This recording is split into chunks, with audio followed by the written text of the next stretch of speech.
Every man who encountered God in their life God promoted. இதுதான் வந்து வேதத்துல எழுதப்பட்டிருக்கிற சத்தியமாக இருக்கு. ஆதி ஆகமத்துல இருந்து கடைசி புஸ்தகம் வெளிப்படுத்தல் புஸ்தகம் ரெவலேஷன் வரைக்கும் நீங்க படிச்சு பார்த்தீங்கன்னா, யாரெல்லாம் தேவனை சந்திக்கிறார்களோ அவர்கள் எல்லாரும் வாழ்க்கையில முன்னேறினார்கள். they all progressed in their life, they were all promoted in their life. ஹalleluya. அதனாலதான் சங்கீதக்காரன் ரொம்ப அழகா எழுதுறாரு. என்ன எழுதுறாருன்னா, நமக்கு முன்னேற்றம் எங்கிருந்து வரலையா, கிழக்குல இருந்தோ மேற்குல இருந்தோ தெற்குல இருந்தோ வரல, இல்ல வனாந்திர திசையில இருந்தோ வரல. நம்மளோட முன்னேற்றம் எங்கிருந்து வருகிறது? கர்த்தரிடத்துல இருந்து வருகிறது. அவர் தான் ஒரு மனுஷனை கீழே தள்ளுறார், அவர் தான் ஒரு மனுஷனை உயர்த்துகிறார். So your promotion, your exaltation comes from God. யாக்கோபும் வந்து பாத்தீங்கன்னா சாதாரண ஆள் கிடையாது. அண்ணனை ஏமாத்துறான். அண்ணனை ஏமாத்திட்டு ஓடிட்டு போனா, அங்க லாபான் யாக்கோபை ஏமாத்துறான். இவர் வந்து அண்ணனை ஏமாத்துறாரு, அங்க லாபான் இவனை ஏமாத்துறான். ஆனாலும் பாத்தீங்கன்னா யாக்கோபை ஆண்டவர் பெருக செய்கிறார். ஏன்னா தேவனுடைய ஆசீர்வாதம் யாக்கோபு மேல இருக்கு, தேவனுடைய தீர்மானம், தேவனுடைய உடன்படிக்கை யாக்கோபு மேல இருக்கனால ஆண்டவர் என்ன பண்றாரு? பெருக செய்கிறார். அப்புறம் ஈசாக்கையும் பாத்தீங்கன்னா பஞ்ச காலத்துல பெருக செய்கிறார். ஆபிரகாம் வந்து ஒண்ணுமே இல்லாம இருக்கும் பொழுது ஆண்டவர் அவனை அழைச்சு என்ன பண்றாரு? அவனை ஆசீர்வதிச்சு பெருக செய்கிறார். இந்த கதை எல்லாத்தையுமே வந்து யாக்கோபு யோசேப்பு கிட்ட சொல்லிட்டு இருக்கான். 10 தடவை என் சம்பளத்தை மாத்தினாரு, இதெல்லாம் இருக்கு பைபிள்ல. 10 தடவை என் சம்பளத்தை மாத்தி ட்ரை பண்ண உன் தாத்தா. ஆனா ஆண்டவர் வந்து என்ன பண்ணாரு? பெருக செய்தாரு. யோசேப்புக்குள்ள நல்லா உள்ள போயிடுச்சு. என்ன உள்ள போயிடுச்சுன்னா, எந்த சிச்சுவேஷன்ல இருந்தாலும் எந்த சூழ்நிலையில இருந்தாலும் கர்த்தர் என்னோட இருப்பாருன்றது எங்க போயிடுச்சு? ஆழமா அந்த சின்ன பையனோட மனசுக்குள்ள போயிடுச்சு. He was a teenager. டீன்ஸ்ல இருக்காங்க அந்த பையன். போர்த்திபார் வீட்டுல அடிமையா போகும்பொழுது 17 வயசு தான் பையனுக்கு, 17. ஆனா தன்னுடைய வளர்ற நாட்கள்ல தகப்பன் என்ன போதிச்சிருக்கிறாரு பாருங்க. அதுதான் ரொம்ப முக்கியங்க. நீங்க பிள்ளைங்களுக்கு என்ன சொல்லி கொடுக்குறீங்கன்ட்டு. வெளியே போர்த்திபார் அவனை என்னன்னு கூப்பிட்டுருப்பான், டேய் அடிமையே வா அப்படின்னு கூப்பிட்டுருவான். உள்ள வசனம் என்ன சொல்லும்? நீ ராஜான்னு சொல்லும். கர்த்தர் யோசேப்போட இருந்தாருன்னு இந்த வசனத்தை சில பேர் எப்படி சொல்லிட்டாங்கன்னா, பாருங்க கர்த்தர் யோசேப்போட இருந்தார் பிரதர், அதனாலதான் நல்லா இருந்தான் பிரதர். கர்த்தர் என்னோட இல்லையா பிரதர்? கிடையாது. இது அப்படி இன்டர்பிரேட் பண்ணக்கூடாது, இது அப்படி வியாக்கியானம் பண்ணக்கூடாது. கர்த்தர் யோசேப்போட இருந்தார் அப்படின்றத ஏன் அப்படி எழுதியிருக்குன்னா, கர்த்தர் யோசேப்போட இருந்தார் என்பது யோசேப்பு அறிந்து இருந்தார், அதை தான் அப்படி எழுதியிருக்காங்க. இன்னைக்கு நிறைய பேரோட கர்த்தர் இருக்கிறார், ஆனா கர்த்தர் என்னோட இருக்கிறார் என்பதை அவர்கள் அறியாமல் இருக்கிறார்கள். அந்த பொய் குற்றச்சாட்டுனால என்ன பண்றான்? ஜெயிலுக்கு போறான். ஜெயிலுக்கு போய் பல ஆண்டுகள் இருக்கிறான். அப்புறம் ஒரு 30 வயசுல தான் அவன் ரிலீஸ் ஆகிறான். ரிலீஸ் ஆகி எங்க போறான்? பார்வோனின் அரண்மனைக்கு, பார்வோனுக்கு 2வது இடத்துல போய் உட்கார்றான். 30வது வயசுல அதிபதி ஆகிறான். எத்தனை வருஷம் வரைக்கும் வாழ்ந்தான் அவன்? 110 வருஷம். சோ 30 வருஷம், அவனோட முதல் 30 வருஷம் தான் கொஞ்சம் கஷ்டப்பட்ட மாதிரி இருக்குது. ஆனா கடைசி 80 வருஷம் எப்படிங்க இருந்தான் அவன்? ராஜாவா. ஆண்டவர் உங்க வாழ்க்கையில ரெஸ்டோரேஷன் பண்ணணும்னு நினைக்கிறார். எத்தனை பேருக்கு புரியுது? Hallelujah. God wants to restore the times and seasons that you have lost in your life. ரெஸ்டோரேஷன்ல வந்து ஸ்பெஷலிஸ்ட் யாருன்னா ஆண்டவர் தான். இந்த வருஷம் ஆண்டவர் உங்களுக்கு அந்த ரெஸ்டோரேஷன் ப்ராசஸ் உங்க வாழ்க்கையில ஸ்டார்ட் பண்ணுவோம். Things will get restored, relationships will get restored, your life will be restored, your finances will be restored, whatever you have lost will be restored. நான் எல்லாவற்றையும் திரும்ப வாழ்க்கையில கொண்டு வருவேன். I will restore everything back to you. I will restore it and multiply it and give it back to you அப்படின்றாங்க. See, I want to tell you, God wants to exalt you. God wants to exalt you. God wants to promote you. முதலாவது இயேசு நாமத்துல உங்க எல்லாரையும் நான் வாழ்த்தி வரவேற்கிறேன். எல்லாருக்கும் புத்தாண்டின் நல்வாழ்த்துக்கள். A very happy and a prosperous new year to each and everyone. Amen. So இந்த வருஷத்துல உங்ககிட்ட நான் என்ன பேசணும் அப்படின்னு நான் யோசிச்சுட்டு இருக்கும்பொழுது எனக்கு ஒரு வார்த்தை மைண்ட்ல வந்துச்சு. அதை தான் என் வாக்குத்தத்தமா நான் கொடுக்கலாம் அப்படின்னு நினைச்சேன். சங்கீதம் 75வது அதிகாரம் 6-7 வசனம். சங்கீதம் 75:6-7. கிழக்கிலும் மேற்கிலும் வனாந்திர திசையிலும் இருந்து ஜெயம் வராது. தேவனே நியாயாதிபதி, ஒருவனை தாழ்த்தி ஒருவனை உயர்த்துகிறார். கிழக்கிலும் மேற்கிலும் வனாந்திர திசையிலும் இருந்து ஜெயம் வராது. தேவனே நியாயாதிபதி, ஒருவனை தாழ்த்தி ஒருவனை உயர்த்துகிறார். இங்கிலீஷ்ல ரொம்ப அழகா வருது. For exaltation comes neither from the east nor from the west nor from the south. Amen. But God is the judge. He puts down one and exalts another. Hallelujah. இன்னொரு டிரான்ஸ்லேஷன்ல எப்படி வருதுன்னா, NLT-ல போடுங்க, நியூ லிவிங் டிரான்ஸ்லேஷன்ல போடுங்க. For no one on earth from east or west or from the wilderness should raise a defiant fist. அடுத்தது போடுங்க. It is God alone who judges. He decides who will rise and who will fall. Amen. So நம்மளுடைய முன்னேற்றம், நம்மளுடைய மேன்மை எங்கிருந்து வருதுன்னு சொல்லுது இந்த வசனம். கர்த்தரிடத்துல இருந்து வருது. ஆமென். இன்னைக்கு எல்லாருமே வாழ்க்கையில முன்னேறணும்னு நினைக்கிறோம். அது தப்பு கிடையாது. நல்லா தெரிஞ்சுக்கோங்க. நீங்க முன்னேறணும்னு நினைக்கிறது வந்து தப்பு கிடையாது. And it is not against God. நல்லா புரிஞ்சுக்கணும். ஒரு மனுஷனாக இந்த உலகத்துல நம்ம இருக்கிறோம்னா நம்ம நிச்சயமா என்ன நினைக்கணும்? ஒவ்வொரு நாளும் முன்னேறணும். எத்தனை பேருக்கு புரியுது? ஒவ்வொரு நாளும் நான் வந்து என்னுடைய வாழ்க்கையில எல்லா பகுதியிலையும் நான் முன்னேறணும் அப்படின்னு நீங்க அதை விசுவாசிக்கணும். அதை நீங்க எதிர்பார்க்கணும். ஹல்லேலூயா. முன்னேற்றம் என்பது நமக்குள்ளாக ஆண்டவர் வைத்திருக்கிற ஒரு பெரிய அபாரமான ஒரு சக்தி அது. ஹல்லேலூயா. ப்ராக்ரஸ், இங்கிலீஷ்ல வந்து ப்ராக்ரஸ், ப்ரொமோஷன், எக்ஸால்டேஷன், இது எல்லாமே ஆண்டவர் நமக்குள்ள வைத்திருக்கிற ஒரு அபாரமான ஒரு சக்தி. ஆமென். சோ அதனாலதான் இந்த உலகத்துல எல்லா மனுஷனும் எதிர்பார்க்கிற ஒரு காரியம் என்னன்னா, நான் முன்னேறணும். எத்தனை பேருக்கு புரியுது? சி பைபிள்ல வந்து தேவனை சந்தித்த எல்லா மனிதர்களும் முன்னேறினார்கள். Amen. Every man who encountered God in their life God promoted. இதுதான் வந்து வேதத்துல எழுதப்பட்டிருக்கிற சத்தியமாக இருக்கு. Hallelujah. Amen. Right from Genesis, ஆதி ஆகமத்துல இருந்து கடைசி புஸ்தகம், வெளிப்படுத்தல் புஸ்தகம், ரெவலேஷன் வரைக்கும் நீங்க படிச்சு பார்த்தீங்கன்னா, யாரெல்லாம் தேவனை சந்திக்கிறார்களோ, whoever meets God, அவர்கள் எல்லாரும் வாழ்க்கையில முன்னேறினார்கள். They all progressed in their life. They were all promoted in their life. Hallelujah. அதனாலதான் சங்கீதக்காரன் ரொம்ப அழகா எழுதுறாரு. என்ன எழுதுறாருன்னா, நமக்கு முன்னேற்றம் எங்கிருந்து வரலையா? கிழக்குல இருந்தோ, மேற்குல இருந்தோ, தெற்குல இருந்தோ வரல, இல்ல வனாந்திர திசையில இருந்தோ வரல. நம்மளோட முன்னேற்றம் எங்கிருந்து வருகிறது? கர்த்தரிடத்திலிருந்து வருகிறது. அவர்தான் ஒரு மனுஷனை கீழே தள்ளுறார், அவர் தான் ஒரு மனுஷனை உயர்த்துகிறார். So your promotion, your exaltation comes from God. Hallelujah. புரியுதுங்களா உங்களுக்கு சொல்றது? சோ நீங்க ஒவ்வொரு நாளும், இந்த வருடத்துல ஒவ்வொரு நாளும் நீங்க என்ன எதிர்பார்க்கணும் தெரியுமா? ஆண்டவரே, நான் இன்றைய விட நாளைக்கு எப்படி இருக்கணும்? முன்னேறி இருக்கணும். I should be better tomorrow than what I am today. I should be exalted than what I am today. இதுதான் ஒவ்வொரு நாளும் நீங்க எதிர்பார்க்கணும். இதை நீங்க எதிர்பார்க்கும் பொழுது ஆட்டோமேட்டிக் என்ன நடக்குதுன்னா, ஆண்டவர் அதற்காக உங்களுக்காக வாசல்களை திறக்கிறார். Hallelujah. When you expect such things to happen, automatically God opens doors for you. தேவனுடைய தயவு வந்து வேலை செய்ய ஆரம்பிக்குது. பாருங்க, நான்லாம் வந்து சின்ன பையன்ல வளர்ந்து வரும்பொழுது எனக்குலாம் இதெல்லாம் யாரும் சொல்லி தரல. எல்லாரும் என்ன சொல்லி கொடுத்துட்டாங்கன்னா, எப்படியாவது இந்த வாழ்க்கையை வந்து வாழ்ந்து முடிச்சு என்ன பண்ணிடணும்? பரலோகத்துக்கு போய் சேர்ந்துடணும். இந்த வாழ்க்கை, இந்த பூலோகத்தின் வாழ்க்கையில் என்ன கிடையாது, முக்கியம் கிடையாது. இந்த இந்த இந்த இதெல்லாம் வந்து என்னது, எல்லாம் ஒரு மாயை. இங்கெல்லாம் வந்து கொஞ்ச நாள் இருக்க போறோம், போகும்போது என்னத்தை கொண்டு போறோம். இந்த மாதிரி நிறைய எதிர்மறையான காரியங்கள், வேதத்துல இல்லாத காரியங்கள் எல்லாம் சொல்லி கொடுத்துறாங்க. இதெல்லாம் முக்கியமே இல்லை, இங்க வாழ்றதெல்லாம் முக்கியமே கிடையாது. நீ பரலோகத்துல உனக்கு என்ன இருக்கணும்? ஒரு ஆஸ்தி இருக்கணும். பரலோகத்துலதான் உனக்கு எல்லாமே இருக்கணும். இங்க வந்து உனக்கு எதுவுமே தேவையில்லை. இருக்கிற வரைக்கும் நீ என்ன பண்ணு, எப்படியாவது ஒரு ரட்சிப்பை காத்துக்கொண்டு நீ எங்க போய் சேர்ந்துடணும்? பரலோகத்துக்கு போய் சேர்ந்துடணும் அப்படின்னு தான் சொல்லி கொடுத்தாங்க. ஆனா நீங்க நல்லா கவனிச்சு பாருங்க, ஆண்டவர் வந்து ஆதி ஆகமத்துல இருந்து நீங்க படிக்கும் பொழுது ஆண்டவர் ஒரு மனுஷனை அழைத்து அவனை கூப்பிட்டு, இப்ப ஆபிரகாமை கூப்பிட்டுட்டு, எப்பா நீ என்ன பண்ணு, எப்படியாவது இந்த உலகத்துல கஷ்டப்பட்டு வாழ்ந்து முடிச்சுட்டு சீக்கிரம் என்னோட எங்க வந்து சேர்ந்துரு, பரலோகத்துக்கு வந்து சேர்ந்துரு அப்படின்லாம் அவனை அழைத்து அவன் என்ன பண்ணல, அவனோட பேசல. ஒவ்வொரு மனுஷனையும் ஆண்டவர் அழைச்சு என்ன சொல்றாருன்னா, அவன் ஒன்னும் இல்லாத நிலைமையில இருக்கும் பொழுது அவனை அழைச்சு ஆண்டவர் முதல்ல அவனை ஆசீர்வதிக்கிறார். ஹல்லேலூயா. எதற்காக அவனை ஆசீர்வதிக்கிறார் அப்படின்னு பாத்தீங்கன்னா, அவன் இந்த வாழ்க்கையில முன்னேற வேண்டியதா இருக்குது. அவன் முன்னேறும் பொழுது அநேகரை அவன் என்ன பண்றான், முன்னேற்றி கொண்டு வரான்.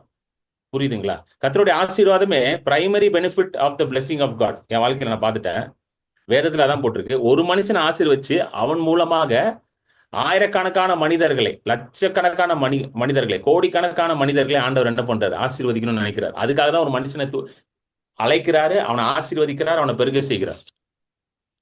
எத்தனை பேருக்கு புரியுது இது உங்களுக்கு? ஆமென். சோ பைபிள்ல வந்து இன்னைக்கு நம்ம ஒரு ஸ்பெசிபிக்கா ஒரு மனுஷனை பத்தி பார்க்க போறோம். எப்படி வந்து ஆண்டவர் அந்த மனுஷன் என்ன பண்ணாரு, முன்னேற்றி அவனை உயர்வை கொடுத்தார் அப்படின்ற பார்க்க போறோம். சோ இந்த வரப்போற சில வாரங்கள்ல வந்து நான் என்ன யோசிச்சிருக்கேன் அப்படின்னு பாத்தீங்கன்னா, பைபிள்ல யாரெல்லாம் ஆண்டவர் வந்து தெரிந்து கொண்டு அவர்களை வந்து முன்னேற்ற பாதையில வந்து அழைத்தார் அப்படின்ற அந்த மாதிரி சில கேரக்டர்ஸ் எல்லாம் நம்ம வந்து ஸ்டடி பண்ண போறோம். This is what I thought. ஏன்னா பைபிள்ல இருக்கிறவங்க எல்லாருமே ஆண்டவர் தான் முன்னேற்றி இருக்கிறாரு. அதுல சில பேரை வந்து நம்ம அவங்களுடைய லைஃப்பை வந்து படிச்சா நமக்கு சில வேல்யூபிள் லெசன்ஸ் கிடைக்கும். சில ஆவிக்குரிய சத்தியங்களை நம்ம என்ன பண்ணலாம், அறிந்து கொள்ளலாம். ஸோ அப்படிப்பட்ட ஆட்களை வந்து நம்ம என்ன பண்ண போறோம், தியானிக்க போறோம். ஸோ இன்னைக்கு வந்து ரொம்ப ஒரு அற்புதமான ஒரு மனுஷனை பத்தி நம்ம என்ன பண்ணோம், தியானிக்க போறோம். இவரை பத்தி உங்களுக்கு தெரியாத ஒண்ணும் கிடையாது. ஜோசப். ஆமென். ஒரு மனுஷன் எப்படி குப்பையில இருந்து பேலஸ்க்கு போகணும்னா அதுக்கு பெஸ்ட் ஐடியா யாரு, பெஸ்ட் எக்ஸாம்பிள் யாரு, ஜோசப் தான். வேற யாருமே எடுக்க முடியாது. நீங்க கரெக்டா? குப்பையில இருக்கிறவனை தூக்கி சிங்காசனத்துல ராஜாக்களும் உட்கார செய்வார்னு போட்டிருக்கு பாத்தீங்களா? அஹ் அதுக்கான பெஸ்ட் எக்ஸாம்பிள் வந்து ஜோசப் தான். அந்த ஜோசப்போட கதை வந்து பாத்தீங்கன்னா எனக்கு ரொம்ப பிடிக்கும். அந்த ரொம்ப ஃபேவரட் ஸ்டோரி எனக்கு ஜோசப் வந்து. ஏன்னா என் வாழ்க்கையில நான் ரொம்ப மோசமான நிலைமையில இருக்கும் பொழுது, ரொம்ப ஒரு எப்படி சொல்றது, இதுக்கப்புறம் ஒண்ணு என்ன நடக்கும், ஒரு ஹோப்பே இல்லாம இருக்கும் பொழுது, ஆண்டவர் வந்து எனக்கு யோசேப்போட கதையின் மூலமாக தான் நிறைய பேசியிருக்கிறார் பல வருடங்களுக்கு முன்பதாக. இதுக்கப்புறம் எதுவும் நடக்குமா, ஏதாவது நல்லது வருமா என் வாழ்க்கையில, இனிமேல் ஏதாவது என் லைஃப்ல வந்து என்னால செய்ய முடியுமா, எல்லாமே வந்து ஒரு டெட் எண்ட் மாதிரி இருக்கே அப்படின்னு நினைக்கும் பொழுது, ஒரு சீசன்ல வந்து ஆண்டவர் வந்து எனக்கு வந்து யோசேப்போட ஆண்டவர் எப்படி இருந்தாரோ அதை தான் ஆண்டவர் என்னோட பேசிக்கொண்டே இருந்தார். ஒரு சீசன்ல வேற எதுவுமே பேசலன்ட்டு.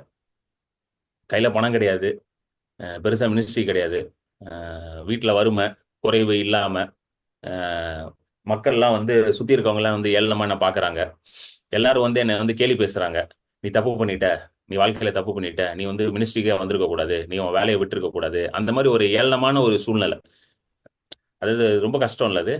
சுத்தி இருக்கவங்க எல்லாரும் நம்மளை பார்த்து ரொம்ப ஏளனமா பேசும் பொழுது, நம்மளை வந்து கேவலமா நினைக்கும் பொழுது, அது தாங்கிக் கொள்றது ரொம்ப கஷ்டம். அது I think you will understand. நிறைய பேர் அந்த மாதிரி ஒரு சூழ்நிலையெல்லாம் தாண்டி வந்திருப்பீங்க. அந்த மாதிரி டைம்ல வந்து நான் ஆண்டவர்ட்ட போய் ஜெபம் பண்ணுவேன். ஆண்டவரே ஏதாவது பண்ணுங்க ஆண்டவரே, ஒண்ணுமே நடக்க மாட்டேங்குது ஆண்டவரே, அட்லீஸ்ட் கொஞ்சம் பணத்தையாவது கையில கொடுங்க. பணத்தை கையில கொடுத்தீங்கன்னா வீட்டு வாடகை கொடுக்க முடியும், வீட்டுல கொஞ்சம் பொண்டாட்டி பிள்ளைக்கு நல்லா அவங்களுக்கு என்ன பண்ண முடியும், அவங்கள பாத்துக்க முடியும், வீட்டுல இருக்க தேவைகளா சந்திக்க முடியும். எதுவுமே நடக்க மாட்டேங்குதே அப்படின்ற ஒரு situation. Every thing has hit rock bottom. எல்லாமே என்ன இருக்குது, போய் தரையை தட்டிருச்சு. இந்த கப்பல் தரை தட்டிருச்சுன்னு வாங்க பாத்தீங்களா? அந்த மாதிரி எல்லாம் தரை தட்டும் போது நான் வந்து வேதத்தை எடுத்து படிக்கும் பொழுது ஆண்டவர் என்னோட பேசின காரியம் வந்து யோசேப்பின் வாழ்க்கையை வைத்து தான் பேசினார். அதை தான் திரும்ப திரும்ப பேசிட்டே இருந்தார். மாச கணக்கா அதை தான் பேசுறாரு. For months together God is talking about Joseph again and again and again. ஹalleluya. எப்படி யோசேப்போடு கர்த்தர் இருந்தார், யோசேப் எப்படி காரிய சித்தியா இருந்தார். ஹalleluya. ஆமென். இந்த வசனத்தை படிப்போம். ஆதியாகமம் 39 2வது வசனம் 3வது வசனம் படிங்க சிஸ்டர். ஆதியாகமம் 39 2 3. கர்த்தர் யோசேப்போடே இருந்தார், அவன் காரிய சித்தியுள்ளவன் ஆனான். அவன் எகிப்தியனாகிய தன் எஜமானுடைய வீட்டிலே இருந்தான். கர்த்தர் அவனோடே இருக்கிறார் என்றும் அவன் செய்கிற யாவையும் கர்த்தர் வாய்க்க பண்ணுகிறார் என்றும் அவன் எஜமான் கண்டு. போதும் சிஸ்டர். கர்த்தர் யோசேப்போடு இருந்தார். இதுதான் ரொம்ப முக்கியமானது. ஹalleluya. கர்த்தர் யோசேப்போடு இருந்தார். ஹalleluya. இன்றைக்கு ஆண்டவர் இதுதான் உங்ககிட்ட சொல்ல சொன்னாரு. நான் உங்களோட இருக்கிறேன். ஹalleluya. The Lord is with you. Amen. Amen. See, இந்த இடத்துல வந்து பாத்தீங்கன்னா மோஸ்ட் இம்பார்ட்டன்ட் பர்சன் இந்த ஹோல் ஈக்குவேஷன், அதாவது வந்து இந்த சிச்சுவேஷன்ல, இந்த சூழ்நிலையில ரொம்ப முக்கியமான ஒரு நபர், அது most important person and the most significant person and indispensable, அதாவது வந்து அவர் இல்லைன்னா இங்க ஒண்ணுமே நடக்காது அப்படின்னு பாத்தீங்கன்னா அது கர்த்தர் தான். எத்தனை பேருக்கு புரியுது? யோசேப்பு வந்து போர்த்திபாரின் வீட்டுல வந்து கெஸ்டா வரல. போர்த்திபார் வீட்டுல அவன விருந்தாளியா வந்திருக்கானா? கிடையாது. இல்ல போர்த்திபார் வீட்டுல வந்து அவன் வந்து எஜமானனும் கிடையாது. அவன் போர்த்திபார் வீட்டுல அடிமையா இருக்கிறான். பாருங்க, முந்தின வசனம் படிங்க, 1வது வசனம். யோசேப்பு எகிப்துக்கு கொண்டு போகப்பட்டான். பார்வோனுடைய பிரதானியும் தலையாரிகளுக்கு அதிபதியுமாகிய போத்திபார் என்னும் எகிப்து தேசத்தான் அவனை அவ்விடத்திற்கு கொண்டு வந்த இஸ்மவேலரிடத்தில் விலைக்கு வாங்கினார். விலைக்கு வாங்கினார். என்ன, எப்படி வாங்கினார்? அவரு காசு கொடுத்து யோசேப்பை வாங்குறார். காசு கொடுத்து வாங்குறாருன்னா அதுக்கு பேர் என்ன தெரியுமா? நீங்க அந்த மனுஷனுக்கு அடிமையா இருக்கிறீங்க. You are a slave to that person. புரியுதுங்களா? இன்னைக்கு வந்து யாரையாவது நீங்க விலைக்கு வாங்க முடியுமா? கிடையாது. இன்னைக்கு நீங்க யாரையாவது வீட்டுக்கு வந்து நீங்க உங்க வீட்டுல யாரையாவது எம்ப்ளாய் பண்றீங்க, ஒர்க் பண்றதுக்கு எம்ப்ளாய் பண்றீங்கன்னா அவங்கள விலைக்கெல்லாம் நீங்க வாங்கல. அவங்களுக்கு நீங்க ஒரு சம்பளம் கொடுக்குறீங்க, அவங்க வேலை செய்வாங்க. சில நேரம் நீங்க அவங்கள வேலை செய்யணும், நல்லா வேலை செய்யணும்னு சொன்னா அவங்க ஏத்து கூட பேசுவாங்க. கவனிச்சிருக்கீங்களா? கொஞ்சம் கொஞ்சம் கொஞ்சம் நல்லா கொஞ்சம் பண்ணுங்கம்மா, கொஞ்சம் அப்படி பண்ணுங்கன்னா அவங்க இவ்வளவுதான் பண்ண முடியும் அப்படின்னு சொல்லுவாங்க. நீங்க என்ன பண்ண முடியும்? உங்களால ஒன்றும் பண்ண முடியாது. ஆனா யோசேப்பு இப்படிப்பட்ட ஒரு இடத்துல கிடையாது. he was not in a position of privilege. அவன் ஒரு அடிமையா இருந்தான். யாரு கூட? போர்த்திபாரோட வீட்டுல. அங்க போர்த்திபாருக்கும் அவனுடைய மனைவிக்கும் அவன் குடும்பத்தாருக்கும் ஒரு அடிமையா இருந்தான். அது அந்த காலத்துல அடிமைகளை வந்து ரொம்ப கேவலமா ட்ரீட் பண்ணுவாங்க. ஸ்லேவரி வாஸ் ஒரு பயங்கரமான இன்ஜஸ்டிஸ். ஒரு ஒரு அப்படிப்பட்ட ஒரு அநீதி வந்து இந்த உலகத்துல நடந்துட்டு இருந்துச்சு. ஒரு மிருகத்தை போல, ஒரு நாயை போல என்ன பண்ணுவாங்களாம், ஸ்லேவ்ஸ் வந்து ட்ரீட் பண்ணுவாங்க. இன்னைக்கு வந்து உலகம் முழுவதும் ஸ்லேவரி வந்து அபாலிஷ் பண்ணியிருக்காங்க. ஆனா அந்த காலத்துல ஸ்லேவரி வாஸ் வெரி ப்ரிடாமினன்ட். அமெரிக்க தேசத்துல கூட வந்து ஒரு 100 வருஷத்துக்கு முன்னாடிலாம் போனீங்கன்னா, 100-150 வருஷம் முன்னாடி ஸ்லேவரி இருந்துச்சு. ஏப்ரஹாம் லிங்கன் தான் வந்து என்ன பண்றாரு, ஸ்லேவரி எல்லாம் அபாலிஷ் பண்றாரு. ஹalleluya. அப்படிப்பட்ட ஒரு மோசமான நிலைமையில இருக்கும் பொழுது இங்க வசனம் என்ன சொல்லுது பாத்தீங்கன்னா, கர்த்தர், 2வது வசனம், கர்த்தர் யோசேப்போடு இருந்தார். அமேன். அவன் காரிய சித்தியாக இருந்தான். நல்லா கவனிங்க. இது ரொம்ப முக்கியமான வசனங்க. இந்த ஒரு வசனத்தை புரிஞ்சுக்கிட்டீங்கன்னா இந்த வருஷமே உங்களுக்கு வேற மாதிரி ஆயிரும். எத்தனை பேருக்கு புரியுது? இந்த ஒரு வசனத்தை புரிஞ்சுக்கிட்டீங்கன்னா உங்க இருதயம் எல்லாம் மாறிடும். உங்க இருதயம் மாறும் பொழுதுதான் எல்லாம் மாறுது. உங்களுடைய எண்ணங்கள் மாறும் பொழுதுதான் எல்லாம் மாறுது. உங்க விசுவாசம் மாறும் பொழுதுதான் எல்லாம் மாறுது. எல்லாருமே வந்து எல்லாரும் வந்து என்ன ட்ரை பண்றாங்கன்னா, வெளியில இருக்கிறத மாத்தணும்னு ட்ரை பண்றாங்க.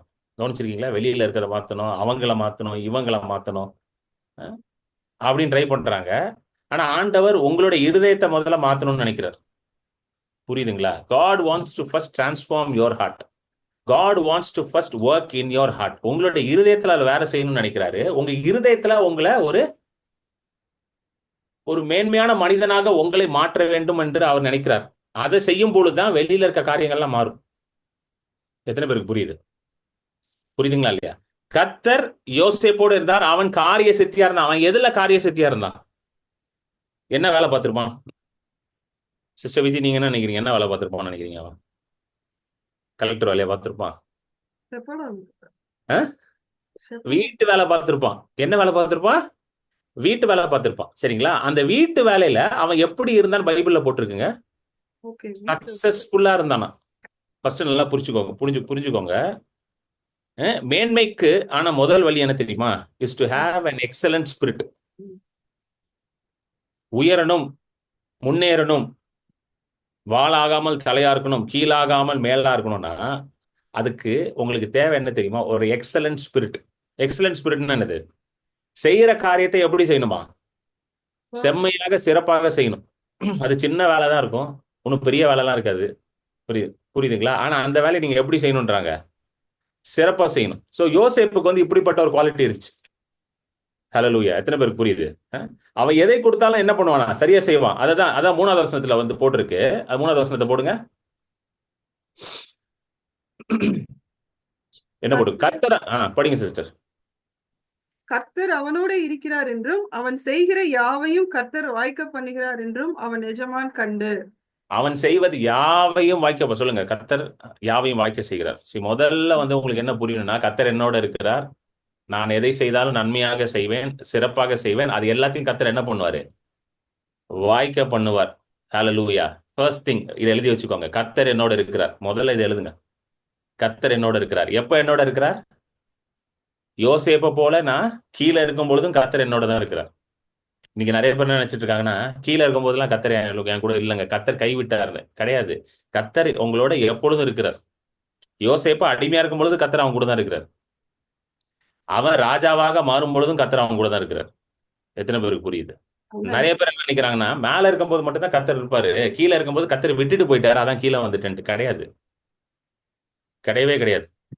புரியுதுங்களா உங்களுக்கு? அது கிடையவே கிடையாது. கீழே இருக்கும்போது கர்த்தர் அவனோட இருக்கிறார்ன்றது அவன் விசுவாசத்தினாலதான் அவன் எப்படி இருந்தான்? காரிய சித்தியா இருந்தான். அவன் கையில எல்லாத்தையும் என்ன பண்றாரா?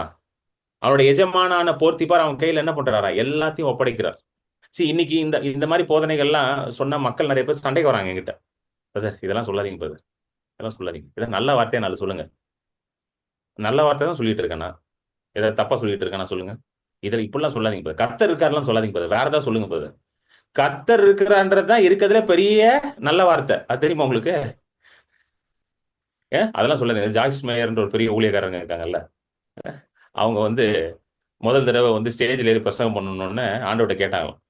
ஆண்டவரே, என்ன நான் போய் பிரசங்கம் பண்ண ஆண்டவரே சொல்லுங்க அப்படின்னு ஆண்டவர் சொன்னாரா, நான் என் ஜனங்களை நேசிக்கிறேன் என்பதை போய் சொல்லு அப்படின்னாராம். Tell my people that I love them, God loves யூன்றத போய் பேசினாராம். இப்போ அவங்க அவங்க சொன்னாங்களா, ஆண்டவரே கொஞ்சம் கொஞ்சம் பவர்ஃபுல்லா ஏதாவது மெசேஜ் சொல்லுங்க ஆண்டவரே, கொஞ்சம் வல்லமை ஏதாவது ஆவிக்குரிய சத்தியத்தை ஏதாவது நீங்க சொன்னீங்கன்னா கொஞ்சம் நல்லா இருக்கும்ட்டு. இருக்கிறதுலே மோஸ்ட் பவர்ஃபுல் மெசேஜ் என் வாழ்க்கையில நான் பார்த்தது என்ன தெரியுமா? கர்த்தர் என்னை நேசிக்கிறார். ஹalleluya. இரவும் பகலும் என்னை நேசிக்கிறார். ஆமென். 365 நாளும் நேசிக்கிறார். ஹalleluya. நான் குழியில இருக்கும் பொழுதும் என்னை நேசிக்கிறார். நான் அரண்மனையில இருக்கும் பொழுதும் நான் நேசிக்கிறார். நான் அசிங்கமா இருக்கும் பொழுதும் என்னை நேசிக்கிறார். எத்தனை பேருக்கு புரியுதுங்க? இதுதான் மோஸ்ட் பவர்ஃபுல் மெசேஜ். ஆனா இத வந்து நிறைய சொல்லும் பொழுது மக்கள் என்ன நினைக்கிறாங்க உடனே, பிரதர் இதெல்லாம் சொல்லாதீங்க பிரதர், வேற ஏதாவது சொல்லுங்க பிரதர், இன்ட்ரெஸ்டிங் ஏதாவது சொல்லுங்க பிரதர், கொஞ்சம் புல்லரிக்கிற மாதிரி ஏதாவது சொல்லுங்க பிரதர். கிடையாது. பைபிள் ஃபுல்லாவே இந்த மெசேஜ் தான் இருக்குது. God loves you no matter what. யோசேப்புக்கு இது நல்லா புரிஞ்சிருச்சு. நல்லா கவனிங்க, யோசேப்புக்கு இது நல்லா புரிஞ்சிருச்சு. அதனாலதான் போத்திபார் வீட்டுல இருக்கும் பொழுது கர்த்தர் என்னோட இருக்கிறான்ற அந்த நினைவோட அவன் வேலைகளை ஆரம்பிக்கிறான். எத்தனை பேருக்கு புரியுது சொல்றது? ஆமென். புரியுதுங்களா? இது எப்படி இப்படி ஒரு நினைவு அவனுக்குள்ள வந்துச்சு? இதுதான் நம்ம இதை புரிஞ்சுக்கணும். எப்படி இப்படிப்பட்ட ஒரு நினைவு வந்துச்சு பாருங்க. கர்த்தர் அவனோட இருக்கிறனால ஒரு எக்ஸலன்ட் ஸ்பிரிட்ல அவன் ஆபரேட் பண்றான், வேலையெல்லாம் நல்லா செய்யறான். இது எப்படி அவனுக்குள்ள இந்த மாதிரி ஒரு தாட் வந்துச்சுன்னு பாத்தீங்கன்னா, அவனுடைய கிரேட் கிராண்ட் ஃபாதர் யார்? அவனுடைய great grandfather Isaac. Great grandfather யாரு? ஆபிரகாம். ஆபிரகாம். ஆபிரகாமுக்கு வந்து ஒரு நல்ல பழக்கம் இருந்துச்சு. புரியுதுங்களா? வாங்க அதை பார்ப்போம். ஆதியாமம் 18. ஆதியாமம் 18ல 17ல இருந்து படிங்க. 17ல இருந்து 19 வரைக்கும் படிங்க. 3 வருஷம். அப்பொழுது கர்த்தர், ஆபிரகாம் பெரிய பலத்த ஜாதியாவதினாலும் அவனுக்குள் பூமியில் உள்ள சகல ஜாதிகளும் ஆசீர்வதிக்கப்படுவதினாலும் நான் செய்ய போகிறதை ஆபிரகாமுக்கு மறைப்பேனோ? கர்த்தர் ஆபிரகாமுக்கு சொன்னதை நிறைவேற்றும்படியாய் அவன் தன் பிள்ளைகளுக்கும் தனக்கு பின்வரும் தன் வீட்டாருக்கும் நீதியையும் நியாயத்தையும் செய்து கர்த்தருடைய வழியை காத்து நடவுங்கள் என்று கட்டளையிடுவான் என்பதை அறிந்திருக்கிறேன் என்றார். சோ ஆபிரகாம் வந்து தேவனோட சஞ்சரிச்சது மட்டும் கிடையாம அவர் என்ன பண்றாருன்னா, ஆண்டவர்கிட்ட இருந்து அவர் எதெல்லாம் பெற்றுக்கொண்டாரோ அதை எல்லாத்தையும் அவரை வீட்டுல இருக்கவங்க எல்லாருக்கும் என்ன பண்ணாராம், அதை போதித்தார். அதான் ரொம்ப அழகா போட்டிருக்கு பாருங்க அந்த வசனத்துல, 19 வசனத்துல. பாருங்க, படிங்க சிஸ்டர் திரும்ப. கர்த்தர் ஆபிரகாமுக்கு சொன்னதை நிறைவேற்றும்படியாய் அவன் தன் பிள்ளைகளுக்கும் தனக்கு பின்வரும் தன் வீட்டாருக்கும் நீங்கள் நீதியையும் நியாயத்தையும் செய்து கர்த்தருடைய வழியை காத்து நடவுங்கள் என்று கட்டளையிடுவான் என்பதை அறிந்திருக்கிறேன் என்றார். இங்கிலீஷ்ல வந்து இன்னும் அழகா வருது. எப்படி போட்டிருக்கு பாருங்க. that he may command his children and his household after him that they keep the way of the Lord. கமாண்ட்னா அவங்களுக்கு வந்து கட்டளையிட்டார், அவங்களுக்கு போதித்தார். உங்களோட வீட்டார் எல்லாருக்கும் அவர் என்ன பண்றாரு? கட்டளையிட்டு போதிக்கிறார். எத்தனை பேருக்கு புரியுது? ஆம்பிளிஃபைட் வெர்ஷன்ல ரொம்ப இன்னும் அழகா வருது. so that he may teach and command his children and the sons of his house after him to keep the way of the Lord. Hallelujah. so தேவனை பற்றின போதனை எங்க நடந்துகிட்டு இருந்துச்சு? தினமும் ஆபிரகாமோட வீட்டுல நடந்துட்டு இருந்துச்சு. எங்க என்ன போட்டிருக்குன்னா, and his household அப்படின்னு போட்டிருக்கு. ஹவுஸ் ஹோல்ட்னா இந்த இடத்துல வந்து வெறும் பிள்ளைகளுக்கு மட்டும்தான் போதிச்சான் அப்படின்றது கிடையாது. நல்லா புரிஞ்சுக்கோங்க. ஏன்னா அந்த டைம் வந்து பாத்தீங்கன்னா அவனுக்கு வந்து ஒரு பையன் தான் முதல்ல பறக்கிறான். ஈசாக்கு மட்டும் தான் பறக்கிறான். கரெக்டா? அது இந்த இது எழுதியிருக்கும் பொழுது ஈசாக் பறக்கவும் இல்லை. கரெக்டா? ஈசாக்கு என்ன பறக்கல. அப்ப யாருக்கு போதிச்சான்? அவன் வீட்டுல இருக்கிற வேலைக்காரர்கள். அவன் பிசினஸ்ல அவன் பெரிய business man. Abraham was not pastor. நல்லா புரிஞ்சுக்கணும். இதையும் புரிஞ்சுக்கோங்க. சரிங்களா? ஏப்ரஹாம் வந்து கிரண் பால் மாதிரி ஒரு ஊழியக்காரன் கிடையாது. ஏப்ரஹாம் வந்து ஒரு பிசினஸ் மேன். ஹalleluya. நல்ல சமயம் ஒரு நல்ல பிசினஸ் மேன் இருந்தார். ஆமென். நல்ல பிசினஸ் பண்ணி பெரிய ஆளா இருந்தார். கிட்டத்தட்ட அவருடைய வீட்டுல வந்து 2000 பேருக்கு மேல இருந்திருப்பாங்க அப்படின்னு வந்து தியாலஜியன்ஸ் தான் சொல்றாங்க. எப்படி 2000 பேர்னு கணக்கு போடுறாங்கன்னா, அந்த ஆதியாமம் 15ல வந்து பாத்தீங்கன்னா 14ல பாத்தீங்கன்னா சண்டைக்கு போவார். ஆபிரகாம் வந்து சண்டைக்கு போவார். அநேக ராஜாக்களோட எதிர்த்து அவர் சண்டைக்கு போருக்கு போவாரு. அப்போ 318 வேலைக்காரங்களை கூட்டிட்டு போவார். 318 ட்ரெயின்டு சர்வன்ட்ஸ் போட்டிருக்கு. அதாவது 318 வேலைக்காரர்கள் யுத்தத்துக்காக ட்ரெயின் பண்ணப்பட்ட சர்வன்ட்ஸை கூட்டிட்டு போவாரு. அப்போ ட்ரெயின்டு சர்வன்ட்ஸே 318னா அதுக்கு மேல அவங்களுக்கு ஃபேமிலி அப்புறம் மற்ற சர்வன்ட்ஸ்லாம் இருப்பாங்க. ஸோ கணக்கு போட்டு எல்லாம் என்ன சொல்றாங்கன்னா, கிட்டத்தட்ட 2000 பேர் இருந்திருப்பாங்களாம். யார் கூட? ஆபிரகாம் கூட. ஹalleluya. ஆபிரகாம் வந்து நீங்க பாக்குற பைபிள் கதையில வர ஆபிரகாம் கிடையாது. வெறும் ஒரு ஆடை வச்சுக்கிட்டு நின்ன ஆபிரகாம் கிடையாது. வெறும் ஒரு மனுஷனா நின்றுகிட்டு இருப்பார் பாத்தீங்களா? அந்த பைபிள் கதையெல்லாம் பாத்தீங்கன்னா ஒரே ஒரு ஆபிரகாம் அப்படியே குச்சி வச்சு நிற்பார்ல, அவர் கிடையாது. இந்த பைபிள்ல இருக்கிற ஆபிரகாம் எப்படிப்பட்ட ஆபிரகாம்? பெரிய ஆள். சொல்லுங்க, ஆபிரகாம் ஒரு பெரிய ஆளு. அப்படிப்பட்ட சந்ததியில தான் ஆண்டவர் உங்களை பிறக்க வச்சிருக்கிறார் கிறிஸ்து இயேசுவின் மூலமாக. ஹalleluya. சோ இந்த ஆபிரகாம் வந்து என்ன பண்ணாராம், தன்னுடைய வீட்டுல இருக்கிற எல்லாருக்கும் இதை என்ன பண்ணாரா, கர்த்தருடைய வழிகளையும் கர்த்தருடைய கட்டளைகளையும் போதித்தார். He teached and commanded all his households to walk in the ways of the Lord. புரியுதுங்களா? சோ இது வந்து ஒரு பிராக்டிஸா இருந்துச்சு. ஜூயிஷ் கல்ச்சர்ல இது ஒரு பிராக்டிஸ். அவங்க நீங்க வந்து ஓல்ட் டெஸ்ட்மெண்ட்லயே பாத்தீங்கன்னா பிள்ளைகளுக்கு எல்லாருக்குமே இந்த கதையை சொல்லிடுவாங்க. எப்படி வந்து ஆண்டவர் வந்து தன்னுடைய பலத்த கரத்தினால மோசேயின் மூலமாக கொண்டு வந்தார், எகிப்துல இருந்து கொண்டு வந்தார், எப்படி ஆண்டவர் வந்து வனாந்திரத்துல போஷித்தார், எப்படி வந்து செங்கடலை பிளந்தாரு, எப்படி வந்து யோர்தானை கடந்தாங்க, எப்படி எரிகோ மதில்கள் எல்லாம் விழுந்துச்சு, எப்படி வந்து கானான் தேசத்தை சுதந்திரத்தை கொண்டாருங்கன்ற ஆண்டவர் செய்த நன்மைகளை வந்து திரும்ப திரும்ப திரும்ப என்ன பண்ணுவாங்களாம், பிள்ளைகளுக்கு வந்து போதிப்பாங்க. ஸோ இதே தான் வந்து ஜோசப்போட வாழ்க்கையில நடந்திருக்கு. நான் காட்டுறேன் பாருங்க. ஜோசப்போட கதை வந்து பாத்தீங்கன்னா ஆதியா 37 ஸ்டார்ட் ஆகுது. 38 வந்து யூதா தாமார் கடன் வந்துரும். அதுக்கப்புறம் 39. ஸோ 37ல இருந்து 50 வரைக்கும் ஜோசப்போட கதை தான். ஸோ 37க்கு வாங்க. 37ல 3வது வசனம் போடுங்க சிஸ்டர், படிங்க. ஆதியாமம் 37:3. One second. இஸ்ரவேலின் முதிர் வயதிலே யோசேப்பு தனக்கு பிறந்ததினால் இஸ்ரவேல் தன் குமாரர் எல்லாரிலும் அவனை அதிகமாய் நேசித்து அவனுக்கு பல வருணமான அங்கியை செய்வித்தான். நல்ல கவனிங்க. இஸ்ரேல் லவ் ஜோசப் மோர் தென் ஆல் ஹிஸ் சில்ட்ரன். இது ரொம்ப முக்கியமான வசனம். இஸ்ரவேல் யோசேப்பை அதிகமாக நேசிச்சான். சரிங்களா? ஸோ கிட்டத்தட்ட வந்து 12 பசங்க அவருக்கு. பெஞ்சமின்லாம் சேர்த்தீங்கன்னா 12 பேர் வராங்க. ஆனா இவர் என்ன பண்ணிட்டாரு பாத்தீங்கன்னா, ஜேக்கப் கொஞ்சம் ஒரு மாதிரி அப்படி பண்ணிடக்கூடாது. ஒரு பையனை வந்து அதிகமா நேசிச்சிருக்காரு. இப்படிலாம் பண்ணாதீங்க, சரிங்களா? எத்தனை பிள்ளை இருந்தாலும் எத்தனை பிள்ளையும் நல்லா நேசிங்க. இதை பார்த்துட்டு இதெல்லாம் நல்ல எக்ஸாம்பிள் கிடையாது. இதெல்லாம் எடுத்து அப்ளை பண்ணிட்டு இருக்காதீங்க. பாருங்க, யாக்கோபே வந்து இஸ்ரவேலுக்கு தான் எல்லாத்தையும் பண்ணாரு. அப்ப நானும் ஏன் ஒரு 4 பிள்ளை இருக்குன்னா ஒரு பிள்ளைக்கு எல்லாத்தையும் பண்ணுவேன்? அப்பெல்லாம் தயவு செய்து பண்ணாதீங்க. அதை பண்ணதுக்கான விளைவை நீங்க போய் பாருங்க. எல்லா பயலும் வந்து காட்டு முன்னாடி மாதிரி இருந்தானுங்க எல்லாம். சரிங்களா? டிஸ்பங்க்ஷனல் ஃபேமிலி. இதெல்லாம் போய் பண்ணி ஃபாலோ பண்ணிக்கிட்டு இருக்காதீங்க, சரிங்களா? எது எது நல்ல அதை மட்டும் எடுங்க. ஒரு பையனுக்கு போய் நல்ல சட்டை வாங்கி கொடுக்கறது, ஒரு பையனுக்கு போய் நல்லா எல்லாம் பண்றது. இப்படி யாரா பண்ணுவாங்களா சொல்லுங்க? யாக்கோ பாருங்க, அவனுக்கு மட்டும் நல்ல சட்டை, கோட் ஆஃப் மெனி கலர்ஸ் தான். எல்லா பிள்ளையும் ஒரே கடைக்கு போட்டு போய் ஒரே சட்டை எல்லாருக்கும் நல்லா வாங்கி கொடுங்க. இந்த ஃபர்ஸ்ட் ரேங்க் எடுக்கிற பிள்ளைக்கு நல்லா பண்றது, சரியா படிக்காத பிள்ளைக்கு ஒன்றும் பண்ணாம இப்படிலாம் தயவுசெய்து பண்ணிட்டு இருக்காதீங்க, சரிங்களா? அதனால ஏகப்பட்ட பிரச்சனை வந்துச்சு யாக்கோவோட குடும்பத்துல. நீங்க படிச்சு பாருங்க, யாக்கோபு ஏகப்பட்ட பிரச்சனை. இப்போ ஒரு பையனை கொண்டு போய் வித்துடுறானுங்க, அண்ணனுங்களே கொண்டு போய் தம்பியை விற்கிறானுங்க. எல்லாம் பொல்லாதவங்களா இருக்கானுங்க எல்லாம். ஹல்லேலூயா. இப்பெல்லாம் பண்ணிக்கிட்டு இருக்காதீங்க. ஸோ நல்லா கவனிங்க. ஸோ இஸ்ரவேல் வந்து என்ன பண்ணிருக்கான், ஒரு பையனை மட்டும் நேசிச்சிருக்கான். நேசிச்சுட்டு அந்த பையனுக்கு என்ன பண்றது, எங்கேயும் அனுப்புறது இல்லை. அந்த பையனை அனுப்பாம கூடயே வச்சுக்கிறது. மற்ற பசங்க எல்லாம் என்ன பண்றது, அண்ணனுங்கெல்லாம் போயிட்டு போய் வேலை செய்யறது, போய் ஆடு மேய்க்கிறது. என்ன அவங்களாம் அந்த மேய்ப்பர்கள் தானே, ஷெப்பர்ட்ஸ் தானே, போய் எல்லாம் ஆடு மேய்ச்சிக்கிட்டு இருக்காங்க. அப்போ அப்பா கூட இவன் ஃபுல்லா உட்காந்து டைம் ஸ்பெண்ட் பண்றான். நல்லா கவனிங்க, இங்க என்ன புரிஞ்சுக்கணுன்றதை நான் சொல்றேன், அதை மட்டும் எடுத்துக்கோங்க. அப்பா கூட டைம் ஸ்பெண்ட் பண்றான். அப்பா கூட டைம் ஸ்பெண்ட் பண்ணும்போது அப்பா வந்து என்ன சொல்லியிருப்பாருன்னு நினைக்கிறீங்க அவங்ககிட்ட?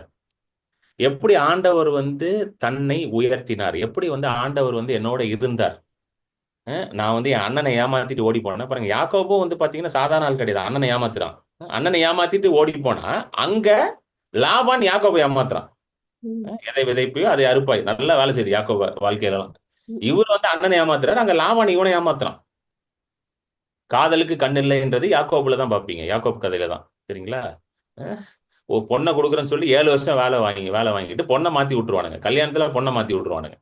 அவரும் வந்து மாமனார் கூடலாம் சொல்லுவாரு, தெரியாம மாறிடுச்சு, இப்ப இந்த பொண்ணு வேணுமா, அப்ப இன்னொரு 7 வருஷம் வேலை செய்யு.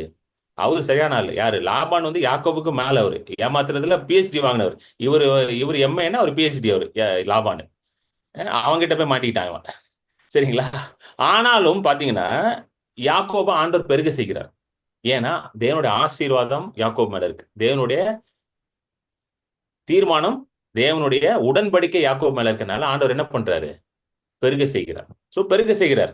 அப்புறம் ஈசாக்கையும் பாத்தீங்கன்னா பஞ்ச காலத்துல பெருக செய்கிறார். ஆபிரகாம் வந்து ஒண்ணுமே இல்லாம இருக்கும் பொழுது ஆண்டவர் அவனை அழைச்சு என்ன பண்றாரு, அவனை ஆசீர்வச்சு பெருக செய்கிறார். இந்த கதை எல்லாத்தையுமே வந்து யார் சொல்றா? யாக்கோபு யோசேப்பு கிட்ட சொல்லிட்டு இருக்கான்.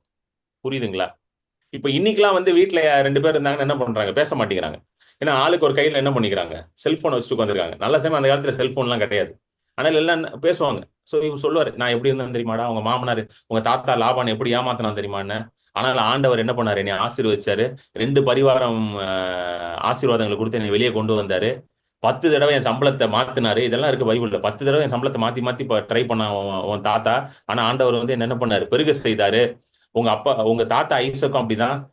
அபிமெலேக்கு பெலிஸ்திய ராஜாக்கள்லாம் அவனை எதிர்த்து வந்தாங்க. அவனோட துறவெல்லாம் மூடி போட்டாங்க. ஆனால் ஆண்டவர் என்ன பண்ணார்? ரெஹபோத்தை உண்டாக்கினார். அவனை அவனை பெருக செய்தார். அப்படின்ற கதையெல்லாம் சொல்லி சொல்லி சொல்லி யோசேப்புக்குள்ள நல்லா உள்ள போயிடுச்சு. என்ன உள்ள போயிடுச்சுன்னா, எந்த சுச்சுவேஷன்ல இருந்தாலும் எந்த சூழ்நிலையில இருந்தாலும் கர்த்தர் என்னோட இருப்பார்ன்றது எங்க போயிடுச்சு? ஆழமா அந்த சின்ன பையனோட மனசுக்குள்ள போயிடுச்சு. எத்தனை பேர் புரியுது? புரியுதுங்களா இல்லையாங்க? ரொம்ப ஆழமா போய் சின்ன பையன் தான். he was a teenager. டீன்ஸ்ல இருக்காங்க அந்த பையன். போர்த்திபார் வீட்டுல அடிமையா போகும்பொழுது 17 வயசு தான் பையனுக்கு. 17 மேஜர் கூட ஆகல. மைனர் சைல்டு லேபரா போயிட்டான். எங்க? போர்த்திபார் வீட்டுல. ஆனா தன்னுடைய வளர்ற நாட்கள்ல தகப்பன் என்ன போதிச்சிருக்கிறாரு பாருங்க. அதுதான் ரொம்ப முக்கியங்க. நீங்க பிள்ளைங்களுக்கு என்ன சொல்லி கொடுக்குறீங்கன்ட்டு. புரியுதுங்களா? பிள்ளைங்களுக்கு வந்து கர்த்தர் நல்லவர் என்று நீங்க என்ன பண்ணணும்? காண்பிக்கணும். அவங்களுக்கு அடிப்பார் உதைப்பார் தயவுசெய்து சொல்லிடாதீங்க. நமக்கு தப்பு தப்பா சொல்லி கொடுத்துட்டாங்க. அதை போய் அவங்களுக்கு சொல்லி கொடுத்துட்டு இருக்காதீங்க. எத்தனை பேருக்கு புரியுதுங்க? எனக்கெல்லாம் அப்படி சொல்லி கொடுத்துட்டாங்க. இப்ப அடிப்பார் உதைப்பார்னு சொன்னா எந்த பாயிலும் வரமாட்டான் கடவுள்கிட்ட. அது இப்ப இருக்க ஜென்ரேஷன்ல ரொம்ப ஷார்ப்பா இருக்காங்க. நம்மளாவது வந்து பயங்காட்டி எங்க அம்மாலாம் கோயில் கூட்டு போயிட்டாங்க. சண்டே பயங்காட்டி சர்ச்சில் கொண்டு போய் உட்கார வச்சுட்டாங்க. இப்ப இருக்க பிள்ளைங்கலாம் அடிப்பார் உதைப்பார்னு சொன்னீங்கன்னா, அடிப்பாரா அப்புறம் நான் ஏன் வரணும்னு உங்ககிட்டயே கேட்பான் திருப்பி. எப்படி நரகம் உறுதின்னு தெரிஞ்சிருச்சு. அதான் கரெக்ட். அப்படி இருந்தாலும் சரி. இப்ப ஆமா எப்படி கரெக்ட். எனக்கெல்லாம் தெரிஞ்ச ஒரு பையன் சொல்லிட்டான், எப்படிதான் நாராயண தான் போக போறேன், அதுக்கு எதுக்கு நான் இப்ப சர்ச்சுக்கு வரணும், நான் டேரக்டா அங்க போய்க்கிறேன் அப்படின்ட்டான். அவன்கிட்ட என்ன பேசுறதுன்னு தெரியல. அதுக்கப்புறம் அவன்கிட்ட போய் புரியுதுங்க உங்களுக்கு? அதனால இந்த அடிப்பார் உதைப்பார்லாம் ஒர்க் ஆகாது இந்த ஜென்ரேஷனுக்கு. அதெல்லாம் நான் என்னோட ஜென்ரேஷனோட போயிடுச்சு. அதெல்லாம் நான்லாம் வந்து பயந்து போய் உட்காந்துட்டு இருப்பேன். சர்ச்சில் போய் உட்காந்துருப்பேன். அப்புறம் சண்டே கிளாஸுக்குலாம் ஒழுங்கா போவேன். இப்போலாம் அதெல்லாம் ஒர்க் ஆகாது. கர்த்தர் நல்லவர் என்பதை உங்க பிள்ளைங்களுக்கு போதிங்க. அதுதான் வந்து பைபிள்ல போட்டிருக்கு. அடிப்பார் உதைப்பார்லாம் பைபிள்ல எங்கேயும் போடவே இல்லை. எத்தனை பேருக்கு புரியுது? கர்த்தர் நல்லவர்ன்றதுதான் ஒவ்வொரு பேஜ்லையும் ஆண்டவர் எழுதி வச்சிருக்கிறார். ஹல்லேலூயா. அதை தான் வந்து வாரம் வாரம் நான் பிரசங்கம் பண்றேன். என் வாழ்நாளெல்லாம் அதை தான் நான் பிரசங்கம் பண்ண போறேன். கர்த்தர் நல்லவர், அவரிடத்துல தீங்கு ஒன்றும் கிடையாது. ஹல்லேலூயா. சோ இதெல்லாம் நல்லா உள்ள போயிருச்சு அவனுக்குள்ள, யோசேப்புக்குள்ள.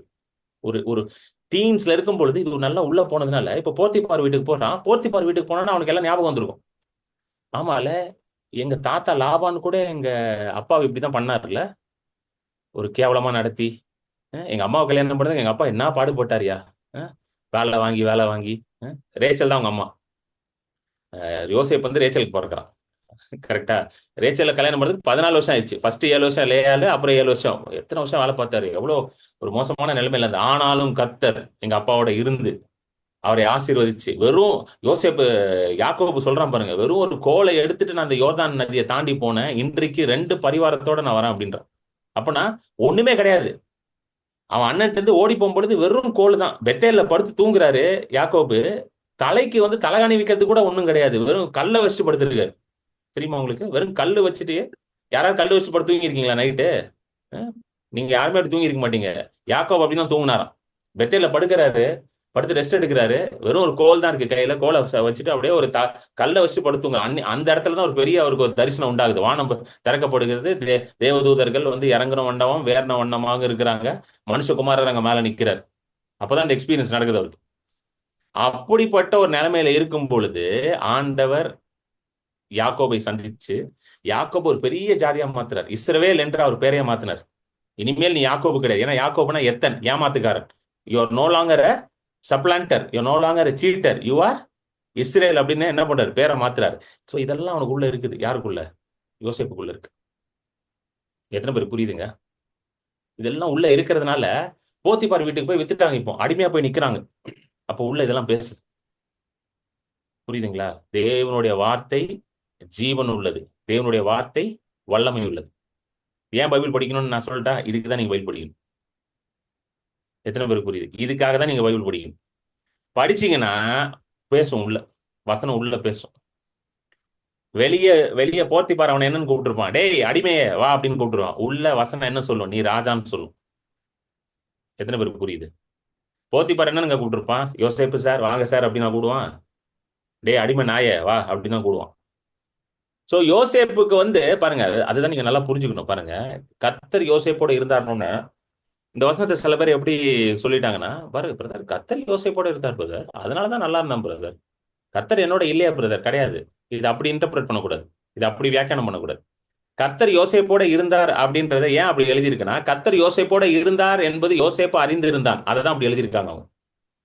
இன்னைக்கு நிறைய பேரோட கர்த்தர் இருக்கிறார், ஆனா கர்த்தர் என்னோட இருக்கிறார் என்பதை அவர்கள் அறியாமல் இருக்கிறார்கள். எத்தனை பேருக்கு புரியுது? இப்ப நீங்க நினைக்கிறீங்களா கர்த்தர் வந்து சில பேரோட தான் இருப்பாருன்னு? கிடையாது. கர்த்தர் எல்லாரோடையும் தான் இருக்கிறார், உங்க எல்லாரோடையும் தான் இருக்கிறார், 24 மணி நேரம் இருக்கிறார், எல்லா சூழ்நிலையும் இருக்கிறார். ஆனா எத்தனை பேருக்கு இந்த நினைவு இருக்கிறது கர்த்தர் என்னோட இருக்கிறார்? அந்த அவேர்னஸ் எத்தனை பேருக்கு இருக்கு? அது இருக்குதா? கிடையாது. இந்த அவேர்னஸ் வந்து இன்க்ரீஸ் பண்ணிட்டு இந்த அவேர்னஸ்ல வாழ்ந்தது யாரு? யோசேப். புரியுதுங்களா? உங்களுக்கு புரியுதுங்களா இல்லையா? You understand? அதனாலதான் யோசேப் எப்படி இருந்தான்? ஒரு எக்ஸலன்ட் ஸ்பிரிட்டோட இருந்தான். இன்னொரு ஒரு முக்கியமான காரியம் என்னன்னா, கர்த்தர் உங்களோட இருக்கிறார் என்ற நினைவு உங்களுக்கு இருந்துச்சுன்னு வச்சுக்கோங்களேன், கர்த்தருக்கு பயப்படுற பயம் உங்களுக்குள்ள வேலை செய்யும். எத்தனை பேருக்கு புரியுது? Fear of the Lord will work in your life. புரியுதுங்களா? வாங்க, யோசேப் வந்து பாத்தீங்கன்னா அங்க இருக்கிறான், நல்லா வேலை செய்யறான். தொடர்ந்து படிப்போம், 4வது வசனத்துல இருந்து படிப்போம். 39:4 இருந்து படிங்க. Sorry, brother. 30. Genesis 39, 4 onward sister. யோசேப்பினிடத்தில் தயவு வைத்து அவனை தனக்கு ஊழியக்காரனும் தன் வீட்டுக்கு விசாரணைக்காரனுமாக்கி தனக்கு உண்டான யாவற்றையும் அவன் கையில் ஒப்புவித்தார். அவனை தன் வீட்டுக்கும் தனக்கு உண்டான எல்லாவற்றிற்கும் விசாரணைக்காரனாக்கினது முதற்கொண்டு கர்த்தர் யோசேப்பின் நிமித்தம் அந்த எகிப்தியன் வீட்டை ஆசீர்வதித்தார். பாருங்க, கர்த்தர் யோசேப்பின் நிமித்தம் யாரை ஆசீர்வதிக்கிறாரு? எகிப்தியனை ஆசீர்வதிக்கிறார். இப்ப நல்லா நல்லா கவனிங்க. ஒரு எகிப்தியனே கர்த்தர் ஆசீர்வதிக்கும் போது கர்த்தர் உங்களை ஆசீர்வதிக்க மாட்டாரா? எத்தனை பேருக்கு புரியுது? யோசேப்பு அந்த வீட்டுல இருந்ததுனால யார் நல்லா இருந்தாங்களா? அந்த எகிப்தியன் நல்லா இருந்தானா? இதுதான் வந்து ஆண்டவருடைய கிருபையே, இதுதான் ஆண்டவருடைய நன்மையே. தொடர்ந்து படிங்க சிஸ்டர். 6th verse ல இருந்து அவனை படிங்க. தன் வீட்டுக்கும் தனக்கு உண்டான எல்லாவற்றிற்கும் விசாரணைக்காரனாக்கினது முதற்கொண்டு கர்த்தர் யோசேப்பின் நிமித்தம் அந்த எகிப்தியன் வீட்டை ஆசீர்வதித்தார். வீட்டிலும் வெளியிலும் அவனுக்கு உண்டானவைகள் எல்லாவற்றிலும் கர்த்தருடைய ஆசீர்வாதம் இருந்தது. அடுத்தது. ஆகையால் அவன் தனக்கு உண்டானதை எல்லாம் யோசேப்பின் கையிலே ஒப்பு கொடுத்து விட்டு தான் புசிக்கிற போஜனம் தவிர தன்னிடத்தில் இருந்த மற்றொன்றை குறித்தும் விசாரியாதிருந்தான். யோசேப்பு அழகான ரூபமும் சௌந்தரிய முகமும் உள்ளவனாய் இருந்தான். 7வது வசனம். சில நாள் சென்ற பின்பு அவனுடைய எஜமானின் மனைவி யோசேப்பின் மேல் கண் போட்டு என்னோட சயனி என்றாள். அவனோ தன் எஜமானுடைய மனைவியின் சொல்லுக்கு இணங்காமல் அவளை நோக்கி, இதோ வீட்டிலே என்னிடத்தில் இருக்கிறவைகளில் யாதொன்றை குறித்தும் என் ஆண்டவன் விசாரியாமல் தமக்கு உண்டான எல்லாவற்றையும் என் கையில் ஒப்பித்திருக்கிறார். இந்த வீட்டிலே என்னிலும் பெரியவன் இல்லை. நீ அவருடைய மனைவியா இருக்கிறபடியால் உன்னை தவிர வேறொன்றையும் அவர் எனக்கு விலக்கி வைக்கவில்லை. இப்படி இருக்க நான் இத்தனை பெரிய பொல்லாங்குக்கு உடன்பட்டு தேவனுக்கு விரோதமாய் பாவம் செய்வது எப்படி என்றான். அவள் நித்தம் நித்தம் யோசேப்போடே இப்படி பேசிக்கொண்டு வந்தும் அவன் அவளுடனே சயனிக்கவும் அவளுடனே இருக்கவும் சம்மதிக்கவில்லை. இப்படி இருக்கும்போது ஒரு நாள் அவன் தன் வேலையை செய்கிறதற்கு வீட்டுக்குள் போனான். வீட்டு மனிதரில் ஒருவரும் வீட்டில் போதும் போதும் 10வது வசனம் படிங்க. 10. அவள் நித்தம் நித்தம் யோசேப்போடே இப்படி பேசிக்கொண்டு வந்தும் அவளுடனே சயனிக்கவும் அவளுடனே இருக்கவும் சம்மதிக்கவில்லை. நித்தம் நித்தம் யோசேப்போட பேசின ஒரே காரியம், போத்திபாரோட மனைவி அவனோட டெய்லி அவன்கிட்ட வந்து எப்படி பேசுறா? என்னோட வந்துரு, come with me, live with me. இதை டெய்லி பேசியிருக்கான் அவன்கிட்ட, நித்தம் நித்தம். தினமும் யோசேப்புக்கு இருந்த ஒரே பெரிய சவால் என்ன தெரியுமா? அவன் வேலையில அவன் சவால் பார்க்கவே இல்லை, அவன் வேலையெல்லாம் நல்லா பண்ணிட்டான் அவன். ஆனா அவனுக்கு இந்த பெரிய சவால் என்ன தெரியுமா? இந்த ஒரு மாரல் டெம்டேஷன் அவனுக்கு டெய்லி இருந்துச்சு. அவனுடைய கேரக்டரை ஸ்பாயில் பண்ற மாதிரி ஒரு மாரல் டெம்டேஷன் டெய்லி இருந்துச்சு. ஆனா யோசேப் என்ன பண்ணா? அதுக்கு இணங்கவே இல்லை. He did not give to it. புரியுதுங்களா உங்களுக்கு? ஏன் அப்படின்னா, கர்த்தர் என்னோட இருக்கிறார் என்ற நினைவுல அவன் ரொம்ப ஸ்ட்ராங்கா இருந்தான். எத்தனை பேருக்கு புரியுது? The Lord is with meன்றதுல எப்படி இருக்கிறான்? அவன் ரொம்ப ஸ்ட்ராங்கா இருந்தான். சரி, நல்லா கவனிக்கணும். யோசேப் இருந்த சூழ்நிலை பாருங்க. யோசேப் வந்து அடிமையா இருக்கிறான். இன்னைக்கு இருக்கிற மாதிரி ஒரு சூழ்நிலை அவன் வாழலங்க. இன்னைக்கு நீங்களும் நானும் வாழ்ற மாதிரி ஒரு சூழ்நிலை வாழலாம் அவன். அவனுக்கு போறதுக்கு ஒரு சபை கிடையாது, ஃபெலோஷிப்புக்கு ஒரு பிரதர் கிடையாது. சில பேர் வந்து என்கிட்ட கம்ப்ளைண்ட் பண்ணுவாங்க, பிரதர் ஃபெலோஷிப் யாருமே இல்லை பிரதர், எனக்கு ஒரு நல்ல ஒரு ஃபெலோஷிப்புக்கு ஒரு இது இல்லை பிரதர். ஃபெலோஷிப்புக்கு ஹோலி ஸ்பிரிட்டே இருக்காரு அவங்க கூட, நீங்க என்ன பெரிய ஃபெலோஷிப் பண்ண உங்களுக்கு? இதெல்லாம் கம்ப்ளைண்டே பண்ணக்கூடாது. நீங்க ஃபெலோஷிப்புக்கு யாருமே இல்லை பிரதர் உங்களுக்கு, நீங்க நீங்க ஒரு தேவ மனுஷன், உங்களுக்கு 4 பேர் ஃபெலோஷிப் இருக்கிறாங்க, எனக்கெல்லாம் யாருமே இல்லை பிரதர். யாருமே இல்லையா? கர்த்தரோட உட்காந்து பேசுங்க. Amen. யாருமே இல்லையா? உட்காந்து பைபிளை படிங்க. Yes. யாருமே இல்லையா? யூடியூப்ல 4 மெசேஜை கேளுங்க. It is good. புரியுதுங்களா? யோசேப்புக்கு இது யாருமே கிடையாது, போறதுக்கு ஒரு சபை கிடையாது, பேச்சு துணைக்கு ஒரு நல்ல பிரதர் கிடையாது. எத்தனை பேருக்கு புரியுதுங்க? அஹ்? ஆறுதல் ஆறுதல் படுத்துறதுக்கு வார வாரம் கிரண் பாலோட ஜூம் மீட்டிங் கிடையாது. டியூஸ்டேவும் தேர்ஸ்டேயும் கிரண் பால் வந்து ஜூம் மீட்டிங்ல பேசிட்டு தான் நினைக்கிறீங்களா யோசேப்ட்ட? கர்த்தர் உன்னோட இருக்கிறார், நீ நல்லா இருப்பன்ட்டு, நீ வாழாமல் தலையா இருப்பாய், கீழாமல் மேலா இருப்பாய் அப்படின்னு பேசிட்டு இருக்காரா? இல்ல யூடியூப்ல மெசேஜ் வந்துட்டு இருக்கா? ஒண்ணும் கிடையாது அவனுக்கு. இன்னைக்கு நமக்கு இருக்கிற ப்ரிவிலேஜஸ் எதுவுமே யாரு கிடையாது? யோசிப்பு யோசேப்புக்கு கிடையாது. ஆனாலும் யோசேப்பு எப்படி இருந்தா பாருங்களேன். புரியுதுங்களா உங்களுக்கு? எத்தனை பேருக்கு புரியுது? படிங்க சிஸ்டர், தொடர்ந்து 11 படிங்க. இப்படி இருக்கும்போது ஒரு நாள் அவன் தன் வேலையை செய்கிறதற்கு வீட்டுக்குள் போனான். வீட்டு மனிதரில் ம், ஒருவரும் வீட்டில் இல்லை. அப்பொழுது ஆ, அவள் அவனுடைய வஸ்திரத்தை பற்றி பிடித்து, என்னோட ம், சயனி என்றாள். அவனோ ம், தன் வஸ்திரத்தை அவள் கையிலே விட்டு வெளியே ஓடி போனான். ம், அவன் தன் வஸ்திரத்தை அவள் கையிலே விட்டு வெளியே ஓடி போனதை அவள் கண்டபோது, அவள் தன் வீட்டு மனிதரை கூப்பிட்டு, பாருங்கள், எபிரேய மனுஷன் நம்மிடத்தில் சரசம் பண்ணும்படிக்கு அவனை நமக்குள் கொண்டு வந்தார். அவன் என்னோடே சயனிக்கும்படிக்கு என்னிடத்தில் வந்தான். நான் மிகுந்த சத்தமிட்டு கூப்பிட்டேன். ம். போதும். இந்த 9வது வருஷம் மட்டும் படிங்க. 9th வருஷம் படிங்க. இந்த வீட்டிலே என்னிலும் பெரியவன் இல்லை. நீ ம், அவருடைய மனைவியாய் இருக்கிறபடியால் உன்னை தவிர வேறு ஒன்றையும் அவர் எனக்கு விலக்கி வைக்கவில்லை. இப்படி இருக்க நான் இத்தனை பெரிய பொல்லாங்குக்கு உடன்பட்டு தேவனுக்கு விரோதமாய் பாவம் செய்வது எப்படி என்றான். தேவனுக்கு விரோதமாக பாவம் செய்வது எப்படி? ஹalleluya. இதுதான் யோசேப்போட மனசுல இருந்த காரியம். தேவனுக்கு விரோதமாக நான் எப்படி இந்த காரியத்தை செய்வேன்? இந்த பெரிய பொல்லாங்கு. How can I do this great wickedness? இது பொல்லாங்கு மட்டும் இல்ல, இது எப்படி இருக்குது? தேவனுக்கு விரோதமாக இருக்கிறது. ஹalleluya. ஏன் அவனுக்கு வந்து இப்படிப்பட்ட ஒரு நினைவு உள்ள இருந்துச்சுன்னா, கர்த்தர் என்னோட இருக்கிறார், கர்த்தர் எப்பொழுதும் என்னை பார்த்து கொண்டே இருக்கிறார், கர்த்தருடைய கிருபை என் மேல இருக்குது, கர்த்தருடைய அன்பு என் மேல இருக்குது, கர்த்தர் என்னை வைத்து செய்ய போற காரியம் மகா பெரிய காரியம் என்ற ஒரு நினைவு இருக்கு. நல்லா கவனிங்க, அதுதான் அது ரொம்ப முக்கியம். Joseph is a man of vision. யோசேப்பு ஒரு தரிசனம் உள்ள ஒரு மனிதனாக இருந்தான். யோசேப்பு ஒரு தரிசனம் உள்ள ஒரு மனிதனாக இருந்தான். நல்லா கவனிங்க, காட்டுறேன் வாங்க. 37வது அதிகாரம் வந்துருங்க. ஆதியாகமம் 37. ஆதியாகமம் 37ல தான் வந்து யோசேப்புக்கு வந்து ஒரு சொப்பனம் வருது இல்ல, அந்த சொப்பனத்தை வந்து பத்தி எழுதியிருக்கு. வாங்க 5ல இருந்து படிங்க. 5 யோசேப்பு 6 படிங்க சிஸ்டர். 6 படிங்க. அவன் அவர்களை நோக்கி, நான் கண்ட சொப்பனத்தை கேளுங்கள். நாம் ம், வயலில் அறுத்த அரிகளை கட்டி கொண்டிருந்தோம். அப்பொழுது ம், என்னுடைய அரிக்கட்டு நிமிர்ந்திருந்தது. ம், உங்கள் அரிக்கட்டுகள் என் அரிக்கட்டை சுற்றி வணங்கி நின்றது என்றான். அப்பொழுது ம், அவன் சகோதரர் அவனை பார்த்து, நீ எங்கள் மேல் துரைத்தனம் பண்ணுவாயோ, நீ ம், எங்களை ஆளப் போகிறாயோ என்று ம். சொல்லி அவனை அவன் சொப்பனங்களின் நிமித்தமும் அவன் வார்த்தைகளின் நிமித்தமும் இன்னும் அதிகமாய் பகைத்தார்கள். அடுத்தது. அவன் வேறொரு சொப்பனம் கண்டு தன் சகோதரரை நோக்கி, நான் இன்னும் ஒரு சொப்பனத்தை கண்டேன். ம், சூரியனும் சந்திரனும் 11 நட்சத்திரங்களும் என்னை வணங்கினது என்றான். ம், இதை அவன் தன் தகப்பனுக்கும் தன் சகோதரருக்கும் சொன்னபோது, ம், அவன் தகப்பன் அவனை பார்த்து, நீ கண்ட இந்த சொப்பனம் என்ன? நானும் ம், உன் தாயாரும் உன் சகோதரரும் தரை மட்டும் குனிந்து உன்னை வணங்க வருவோமோ என்று அவனை கடிந்து கொண்டான். போதும். நல்லா கவனிங்க. 2 சொப்பனம் வருது. 2 சொப்பனம், நிறைய சொப்பனங்கள் வந்திருக்கும்னு நான் விசுவாசிக்கிறேன். பட் 2 பத்தி தான் இங்க எழுதியிருக்கு. ஏன்னா அவன் பேரே சொப்பனக்காரன் தான். சொப்பனக்காரன்னா நிறைய சொப்பனம் பார்த்திருக்கான். அதுல இந்த 2 சொப்பனம் வந்து ஆண்டவர் யோசேப்புக்காக வைத்திருக்கிற தரிசனம். The plan and purpose of God that that he had that God had for Joseph. அதை வந்து இங்க வெளிக்காட்டுறாரு. என்னன்னா, எல்லாரும் அண்ணன் எல்லாரும் யாரை வணங்க போறாங்களாம்? யோசேப்பை வணங்க போறாங்க. அதுதான் அந்த 11 அரிக்கட்டுகள், அப்புறம் 11 நட்சத்திரங்கள், 11 ஸ்டார்ஸ், இதெல்லாம் it's talking about his brothers. அவன் வீட்டுல இருக்கிற அவனுக்கு எல்லாம் 11 பேர் அண்ணன் தான். அவனுக்கு எல்லாரும் என்ன பண்ண போறானுங்க? எல்லாம் யாரை வணங்க போறாங்க? யோசேப்பை வணங்க போறாங்கன்னு வருது. ஆமென். இந்த 2வது சொப்பனத்துல ரொம்ப முக்கியமான ஒரு பாயிண்ட் என்னன்னா, சந்திரனும் சூரியனும் என்ன போட்டு பாருங்க, அனதர் ட்ரீம். அந்த சன் அந்த மூன், சந்திரன் சூரியனும் என்ன பண்ணும், வணங்கும்.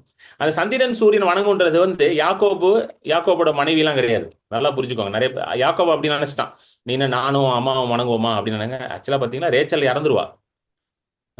யோசேப்பு சின்ன பையனா இருக்கும் போதே ரேச்சல் வந்து என்ன பண்ணிடுவா, இறந்துருவா. சரிங்களா? சோ இங்க யாக்கோபு வந்து வணங்கல, ரேச்சலும் வணங்கல. ஏன்னா ரேச்சல் இஸ் நோ மோர். ஆமென். இங்கே சந்திரனும் சூரியனும் அப்படின்றது வந்து எதை குறிக்கிறதுனா, காலம், நேரம், சமயம், இது எல்லாமே யாருக்கு கீழ்பட்டு இருந்துச்சான்? யோசேப்புக்கு கீழ்பட்டு இருந்துச்சு. எத்தனை பேருக்கு புரியுது? ஹalleluya. புரியுதுங்களா? டைம்ஸ், சீசன்ஸ் எல்லாம் யாருக்கு யாருக்கு அடிபணிஞ்சிச்சு? யோசேப்புக்கு அடிபணிச்சு. ஏன்னா இதை நான் எக்ஸ்பிளைன் பண்றேன். யோசேப்பு 17 வயசுல வந்து ஒரு வாலிபனா, ஒரு டீன்ஸ்ல இருக்கும்போது அடிமையா போறான். நல்லா கவனிங்க. when he was just a teenage boy, he goes as a slave. கிட்டத்தட்ட 12-13 வருஷம் கஷ்டப்படுறான். போத்திபார் வீட்டுல இருக்கிறான். அப்புறம் ஒரு குற்றச்சாட்டு, அந்த அம்மா குற்றச்சாட்டு வைக்குதுல, போத்திபாரோட மனைவி, இவன் என் கிட்ட தப்பு பண்ணிட்டான்ட்டு. அந்த பொய் குற்றச்சாட்டுனால என்ன பண்றான், ஜெயிலுக்கு போறான். ஜெயிலுக்கு போய் பல ஆண்டுகள் இருக்கிறான். அப்புறம் ஒரு 30 வயசுல தான் ரிலீஸ் ஆகுறான். ரிலீஸ் ஆகி எங்க போறான், பார்வோனின் அரண்மனைக்கு, பார்வோனுக்கு 2வது இடத்துல போய் உட்கார்றான். கவர்னர் ஆஃப் ஈஜிப்ட், எகிப்தின் அதிபதியாக போய் உட்கார்றான். 30வது வயசுல அதிபதி ஆகுறான். எத்தனை வருஷம் வரைக்கும் வாழ்ந்தான் அவன்? 110 வருஷம். சோ 30 வருஷம், அவனோட முதல் 30 வருஷம் தான் கொஞ்சம் கஷ்டப்பட்ட மாதிரி இருக்குது. ஆனா கடைசி 80 வருஷம் எப்படிங்க இருந்தான் அவன்? ராஜாவா. புரியுதுங்களா? அதுதான் இதுக்கு அர்த்தம். சந்திரனும் சூரியனும் உனக்கு வணங்கும்னா, அந்த 13 வருஷம் பாடுபட்டான் பாத்தீங்களா, 17ல இருந்து 30, அதுக்கு எல்லாத்துக்கும் டபுள் ட்ரிபிளா 4 மடங்கு 5 மடங்கு ஆண்டவர் என்ன பண்ணிட்டார், அவனுக்கு ரெஸ்டோர் பண்ணிட்டார். சோ ஆண்டவர் உங்க வாழ்க்கையில ரெஸ்டோரேஷன் பண்ணணும்னு நினைக்கிறார். எத்தனை பேருக்கு புரியுது? Hallelujah. God wants to restore the times and seasons that you have lost in your life. Hallelujah. இதுதான் ஆண்டவர் செய்யணும்னு நினைக்கிறார். See, ரெஸ்டோரேஷன் அப்படின்றது வந்து ஆண்டவருடைய ஒரு பயங்கரமான ஒரு கிரியை. அது எப்படி சொல்றது, ஆண்டவர் வந்து ஸ்பெஷலிஸ்ட் அதுல. புரியுதுங்களா இல்லையாங்க? ரெஸ்டோரேஷன்ல வந்து ஸ்பெஷலிஸ்ட் யாருன்னா ஆண்டவர் தான். இந்த சில வீடியோ எல்லாம் பார்ப்பேன் யூடியூப்ல, இந்த உடஞ்சு போன காரு, இந்த துரு பிடிச்ச காரு, ஓடாத காரு எல்லாம் எடுத்துட்டு போய் ரெஸ்டோர் பண்ணுவானுங்க. பாத்துருக்கீங்களா அந்த மாதிரி வீடியோ எல்லாம்? ரெஸ்டோரிங் அண்ட் ரீபில்டிங்னா அந்த கார் பாத்தீங்கன்னா ஓடி இருக்காது, பல வருஷம் ஓடி இருக்காது. இங்கிலீஷ்ல சாரி, இன்ஜின்ல பிரச்சனை இருக்கும், அது இருக்கும், இது இருக்கும். அதை ஒருத்தன் வாங்கிட்டு போவான். நான் யோசிச்சு, இதை வாங்கிட்டு போய் நடா பண்ண போறேன், காயலாம் கடையில போட்டு பெருச்சம்பளம் தான் வாங்கி சாட முடியும். அதை ஒருத்தன் வாங்கிட்டு போவான், போய் வாங்கிட்டு போய் உட்காந்து எல்லாத்தையும் பண்ணுவான். எல்லாத்தையும் ரெடி பண்ணி அந்த வண்டியை ரொம்ப அழகா மாத்திடுவான், ரெஸ்டோர் பண்ணிடுவான். இந்த மனுஷனுக்கு எப்படி இப்படிப்பட்ட ஒரு அறிவு வந்துச்சுன்னு நினைக்கிறீங்க? ஒரு உடஞ்சு போன காரை ரெஸ்டோர் பண்ண அறிவு எங்க வந்துச்சு? தன்னால வந்த அறிவா? கடவுள் கொடுத்த ஞானம் அது. ஹalleluya. ஆண்டவர் கொடுத்த கிருபை அது. ஆண்டவர் அப்படிப்பட்ட ஒரு டேலண்ட், ஒரு எபிலிட்டியை ஒரு மனுஷனுக்குள்ள வச்சு, உடஞ்சு போன காரியம், இடிஞ்சு போன காரியம், இனிமேல் இதனால எந்த யூஸும் இல்லை, பயனும் இல்லை அப்படின்னு இருக்கிற ஒரு காரியத்தை எடுத்து, ஒரு பொருளை எடுத்து அதை திரும்ப ரெஸ்டோர் பண்ணி அழகா ஆக்கி மத்தவங்க பார்க்கும் பொழுது அது மகிமையா இருக்கு பாத்தீங்களா? அப்படிப்பட்ட ஒரு கிருபைய மனுஷனுக்கு ஆண்டவர் கொடுத்திருக்காரு. இந்த ஆண்டவர் எப்படி உங்க வாழ்க்கையை ரெஸ்டோர் பண்ணாம விடுவார்? ஹalleluya. இப்படிப்பட்ட தேவன் உங்க தேவனா இருக்கிறார். ஒரு மனுஷன் வந்து ஒரு காரை, உடஞ்சு போன காரை ரெஸ்டோர் பண்ண முடியும்னா, கர்த்தரியா உங்க வாழ்க்கையை ரெஸ்டோர் பண்ண முடியாதுங்க? சொல்லுங்க. why can't God restore your life? ஆண்டவர் இதுல ஸ்பெஷலிஸ்ட். ஹalleluya. அநேகரோட வாழ்க்கையை ரெஸ்டோர் ஆனதான் என் லைஃப்ல நான் பார்த்திருக்கேன், என் கண்ணால நான் பார்த்திருக்கேன். ஒண்ணுமே இல்லாம இவ்வளவுதான், அவ்வளவுதான் முடிஞ்சு அப்படின்னு நினைக்கிறவங்க வாழ்க்கையில என்ன இருக்குது? ரெஸ்டோர் இருக்கு. ஹalleluya. திஸ் இயர், இந்த வருஷம் ஆண்டவர் உங்களுக்கு அந்த ரெஸ்டோரேஷன் ப்ராசஸ் உங்க வாழ்க்கையில ஸ்டார்ட் பண்ணுவார். ஹalleluya. Things will get restored, relationships will get restored, your life will be restored, your finances will be restored, whatever you have lost will be restored. நீங்க விசுவாசிங்கன்னா நிச்சயமாக ஆண்டவருடைய ரெஸ்டோரேஷனை நீங்க பார்க்கலாம். ஹalleluya. ஆமென். அததான் வந்து யோசேப்புக்கு ஆண்டவர் காட்டுறார். எப்பா, ஒரு நேரம் வரப்போகுது, நீ எல்லாத்தையும் இழந்து போய் நிப்ப, நிர்கதியா நிப்ப, ஒண்ணுமே இல்லாம நிப்ப, நீ அடிமையா நிப்ப. ஆனா நான் எல்லாவற்றையும் திரும்ப வாழ்க்கையில கொண்டு வருவேன். I will restore everything back to you, I will restore it and multiply it and give it back to you அப்படின்றார் ஆண்டவர். இதுதான் ஆண்டவர். இந்த தரிசனத்தை ஆண்டவர் எப்ப கொடுத்தாருங்க அவனுக்கு? அவன் சின்ன பையனா இருக்கும்போதே சொல்லிட்டாரு அவன்கிட்ட. ஹalleluya. when there is a vision, இந்த வசனத்தை போடுங்க, நீதிமொழிகள் 29:18, Proverbs 29:18. நீதிமொழிகள் 29:18.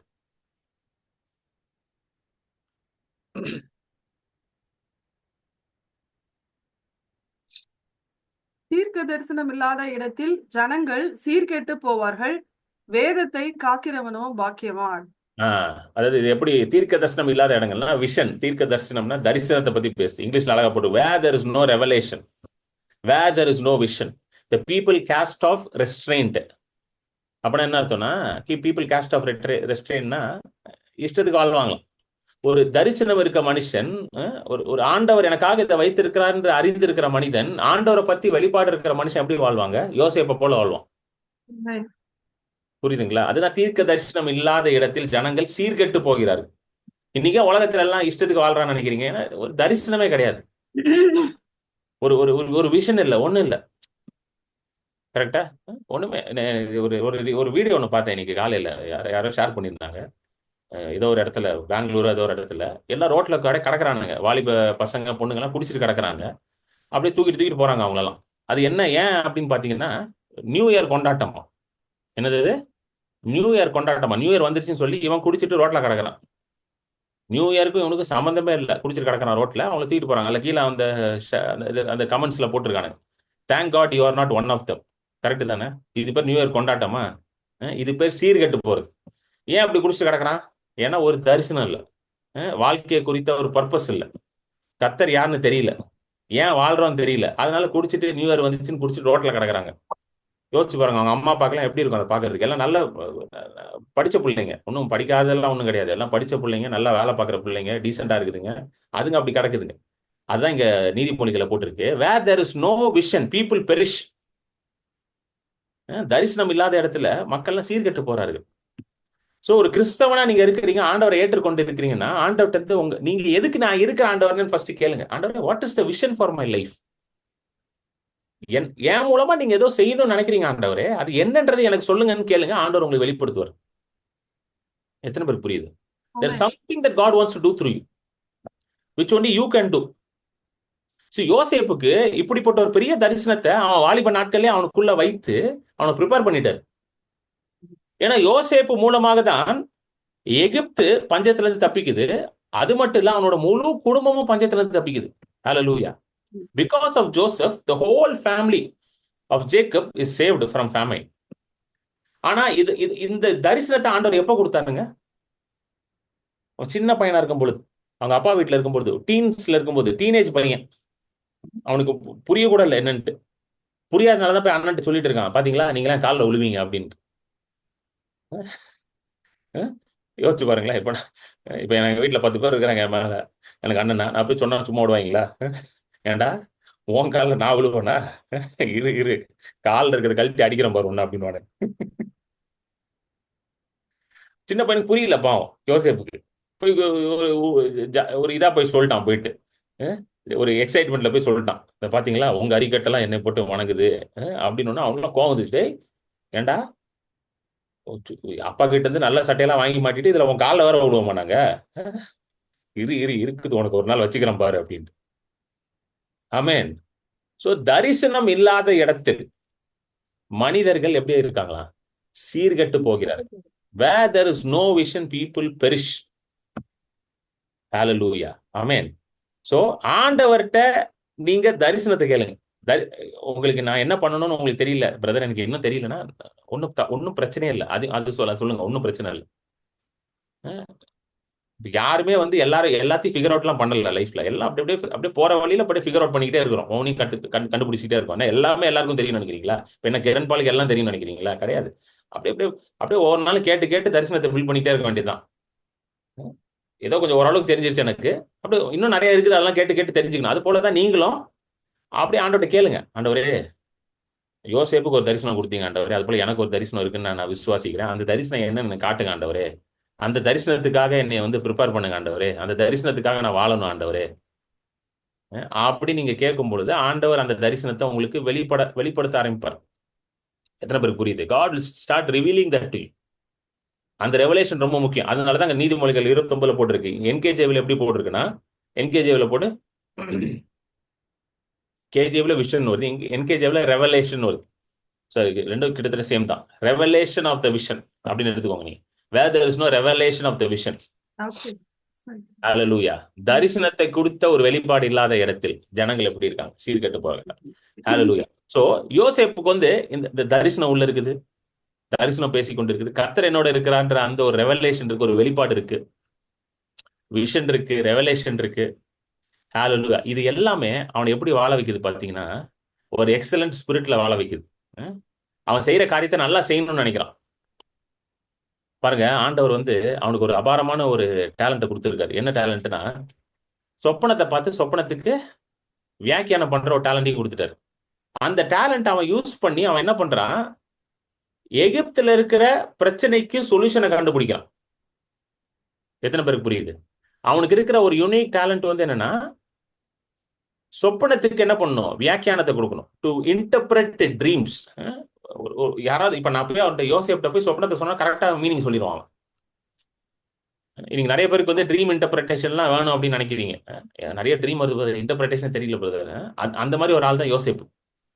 எப்படிப்பட்ட சொப்பனத்தை சொன்னாலும் கண்டுபிடிச்சிடும். ஸோ பார்வோனுக்கு ஒரு சொப்பனம் வருது, அந்த சொப்பனத்துக்கு வந்து அவனால என்ன பண்ண முடியல, பார்வோனுக்கு பதில் கண்டுபிடிக்க முடியல. அப்போ ஆண்டவர் என்ன பண்றாரு, யோசேப்பை கொண்டு வர்றாரு. ஜெயில இருக்கான் அப்போ. ஏன்னா போத்திபார் வந்து சொல்லிட்டா, அந்த போத்திபார் வைஃப் சொல்லிட்டால, இவன் வந்து என் மேல தப்பா பிஹேவ் பண்ணிட்டான்ட்டு ஒரு பொய் குற்றச்சாட்டை போட்டு ஜெயில போட்டாங்க. இப்போ வெளியே ரிலீஸ் பண்ணி கொண்டு வரான். கொண்டு வந்து இவன் அழகா பதில் சொல்றான். என்ன பதில் சொல்றான்னா, அது வருது ஆதியாமம் 40 வரும். 41 பார்வோனுடைய சொப்பனம். அதை பார்த்தலாம் குயிக்கா. 41:1 இருந்து படிங்க sister. 41. 41:1 sister. Then it came to pass. I'm sorry. 2 வருஷம் சென்ற பின்பு பார்வோன் ஒரு சொப்பனம் கண்டான். அது என்னவென்றால், அவன் நதி அண்டையில் நின்று கொண்டிருந்தான். அப்பொழுது அழகும் புஷ்டியுமான 7 பசுக்கள் நதியிலிருந்து ஏறி வந்து புல் மேய்த்தது. அவைகளின் பின் அவலட்சணமும் கேவலமுமான வேற 7 பசுக்கள் நதியிலிருந்து ஏறி வந்து நதி ஓரத்தில் மற்ற பசுக்கள் அண்டையிலே நின்றது. அவலட்சணமும் கேவலமுமான பசுக்கள் அழகும் புஷ்டியுமான 7 பசுக்களையும் பட்சித்து போட்டது. இப்படி பார்வோன் கண்டு விழித்து கொண்டார். ஓகே. சோ நல்லா கவனிங்க. இதுதான், அதாவது ஒண்ணும் இல்ல, நல்ல புஷ்டியா இருக்கிற 7 பசு இருக்கா, அந்த புஷ்டியா இருக்கிற 7 பசு அந்த நோஞ்சா மாதிரி 7 பசு இருக்கு பாத்தீங்களா, ஒண்ணும் தின்னாம நோஞ்சா மாதிரி இருக்கு, அது வந்து சாப்பிட்டுருச்சு. இதுதான் இது, சரிங்களா? இதை பார்த்த உடனே என்ன ஆகுது பாருங்க. அதுக்கப்புறம் அதே தான் வந்து 5வது இதுலயும் வருது. 5வது படிங்க, 5வது வசனம் படிங்க. மறுபடியும் அவன் நித்திரை செய்து 2ஆம் விசை ஒரு சொப்பனம் கண்டான். நல்ல செழுமையான 7 கதிர்கள் ஒரே தாளில் இருந்து ஓங்கி வளர்ந்தது. பின்பு சாவியானதும் கீழ்காற்றினால் தீந்ததுமான 7 கதிர்கள் முளைத்தது. தாவியான கதிர்கள் செழுமையும் நிறைமேனியுமான அந்த 7 கதிர்களையும் விழுங்கி போட்டது. அப்பொழுது பார்வோன் விழித்து கொண்டு அது சொப்பனம் என்று அறிந்தான். பாருங்க, அடுத்தது அது என்னன்னா, நல்ல கதிர்கள், நல்ல 7 heads of grain, நல்ல நல்ல கதிர்கள் வந்து இந்த 7 ஒண்ணு இல்லாத கதிர்கள் என்ன பண்ணிருச்சு, 7 ஒண்ணு இல்லாத கதிர் நல்ல கதிர்களை விழுங்கிருச்சு. பார்வனுக்கு ஒரு என்னடா அது, நல்லா இருக்கிறதெல்லாம் வந்து இந்த நோஞ்சான் ஒண்ணு இல்லாதெல்லாம் வந்து வெளியிட்டு கிடக்குதுன்னு சொல்லி வந்துருச்சு. அப்போ அவருக்கு ஒண்ணு கேட்கறாரு, எவனுக்குமே விளக்கம் தெரியல. அப்போ பார்வன் கூட இந்த பானை பாத்திரக்காரன் ஒருத்தர் இருக்கான், கப்பேர், சரிங்களா? அவனுக்கு வந்து அவன் சொல்றான் பாருங்க, வாங்க, சரி பட்லர், அதான் கப்பேர் தான் பட்லரா, ஓகே. 9வது அதிகாரம் 9வது வசனம் படிங்க. அப்பொழுது பான பாத்திரக்காரரின் தலைவன் பார்வோனை நோக்கி, நான் செய்த குற்றம் இன்றுதான் என் நினைவில் வந்தது. பார்வோன் தம்முடைய ஊழியக்காரர் மேல் கடும் கோபம் கொண்டு என்னையும் சுயம்பாகிகளின் தலைவனையும் தலையாரிகளின் அதிபதி வீடாகிய சிறைச்சாலையிலே வைத்திருந்த காலத்தில் நானும் அவனும் ஒரே ராத்திரியிலே வெவ்வேறு பொருள் கொண்ட சொப்பனம் கண்டோம். அப்பொழுது தலையாரிகளின் அதிபதிக்கு வேலைக்காரனாகிய எபிரேய பிள்ளை ஆண்டான் ஒருவன் அங்கே எங்களோட இருந்தான். அவனிடத்தில் அவைகளை சொன்னோம். அவன் நாங்கள் கண்ட சொப்பனங்களுக்குரிய வெவ்வேறு அர்த்தத்தின்படியே எங்கள் சொப்பனத்தின் பயனை சொன்னான். அவன் எங்களுக்கு சொல்லிய அர்த்தத்தின்படியே நடந்தது. ஓகே. சோ என்ன நடந்தது, என்ன கதைன்னா, இது கொஞ்சம் நீங்க போய் படிச்சு பாருங்க. ஃபுல் கதையை சொன்ன டைம் ஆயிரும் ரொம்ப. 40வது அதிகாரத்தெல்லாம் படிங்கன்னா, இந்த பானை பாத்திரக்காரன்னா பட்லரு, அப்புறம் வந்து இன்னொருத்தன் யாரவன், பட்லரு, அப்புறம் இன்னொருத்தன் யார் சிஸ்டர் போட்டிருக்கு? சுயம்பாகிகளின் தலைவன். ஆஹ் இருங்க இருங்க. இன்னும் 2 பேர் இருப்பானுங்க. பட்லர், பேக்கரா? Cupbearer and butler. கப்பேர். கப்பேரரும் பேக்கரும் 2 பேர் இருப்பானுங்க.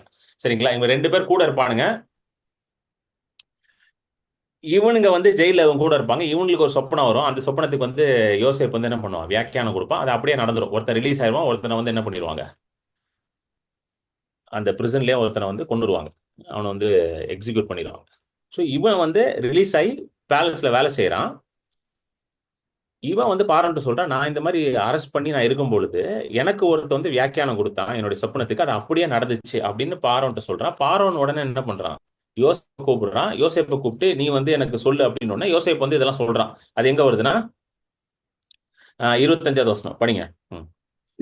Buttler and baker brother. Butler and baker. 25 படிங்க சிஸ்டர். அப்பொழுது யோசேப்பு ம். பார்வோனை நோக்கி, பார்வோனின் சொப்பனம் ஒன்றுதான், ம். தேவன் தாம் செய்ய போகிறது இன்னதென்று பார்வோனுக்கு அறிவித்திருக்கிறார். ம். அந்த 7 நல்ல பசுக்களும் 7 வருஷமாம், அந்த 7 ம். நல்ல கதிர்களும் 7 வருஷமாம், சொப்பனம் ஒன்றே. அவைகளின் பின் ஏறி வந்த கேவலமும் அவலட்சணமுமான 7 பசுக்களும் 7 ம். வருஷமாம், ம். கீழ்காற்றினால் தீந்து சாவியான 7 கதிர்களும் 7 ம். வருஷமாம், இவைகள் பஞ்சமுள்ள 7 வருஷமாம். ஆ. பார்வோனுக்கு நான் சொல்ல வேண்டிய காரியம் இதுவே, தேவன் தாம் செய்ய போகிறதை பார்வோனுக்கு காண்பித்திருக்கிறார். ம். படிங்க. எகிப்து தேசம் எங்கும் பரிபூரணமான விளைவு உண்டாயிருக்கும் 7 வருஷம் வரும். அதன் ம். பின் பஞ்சம் உண்டாயிருக்கும் 7 ம். வருஷம் வரும். அப்பொழுது எகிப்து தேசத்தில் அந்த பரிபூரணமெல்லாம் மறக்கப்பட்டு போம். அந்த ம். பஞ்சம் தேசத்தை பாழாக்கும். வரப்போகிற மகா கொடுமையான பஞ்சத்தால் தேசத்தில் முன்னிருந்த பரிபூரணமெல்லாம் ஒளிந்து போம். இந்த ஆ. காரியம் தேவனால் நிச்சயிக்கப்பட்டிருக்கிறது என்பதையும், ஆ. தேவன் இதை சீக்கிரத்தில் செய்வார் என்பதையும் குறிக்கும் பொருட்டு இந்த ம். சொப்பனம் பார்வோனுக்கு இரட்டித்தது. ஹalleluya. ஆண்டவர் பார்வோனுக்கு வந்த சொப்பனத்திற்கான விளக்கத்தை யார்கிட்ட கொடுக்கிறாரு, யோசேப்ட்ட கொடுத்து, இந்த மாதிரி 7 வருஷம் வந்து ஒரு நல்ல பொற்காலம் மாதிரி இருக்கும், செழிப்பா இருக்கும், பசுமையா இருக்கும், எல்லாமே நல்லா இருக்கும் தேசத்துல. அதுக்கப்புறம் 7 வருஷம் என்ன வரப்போகுது, பஞ்சம் வரப்போகுதுன்ற இந்த ஒரு ஃபோர்காஸ்ட் ஆண்டவர் யோசேப்ட்ட கொடுக்கிறார். எத்தனை பேருக்கு புரியுது?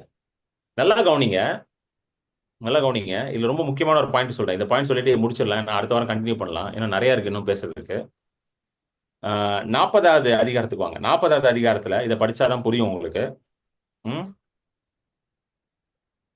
40 1ல இருந்து படிங்க சிஸ்டர். 1ல இருந்து 8 வரைக்கும் படிங்க.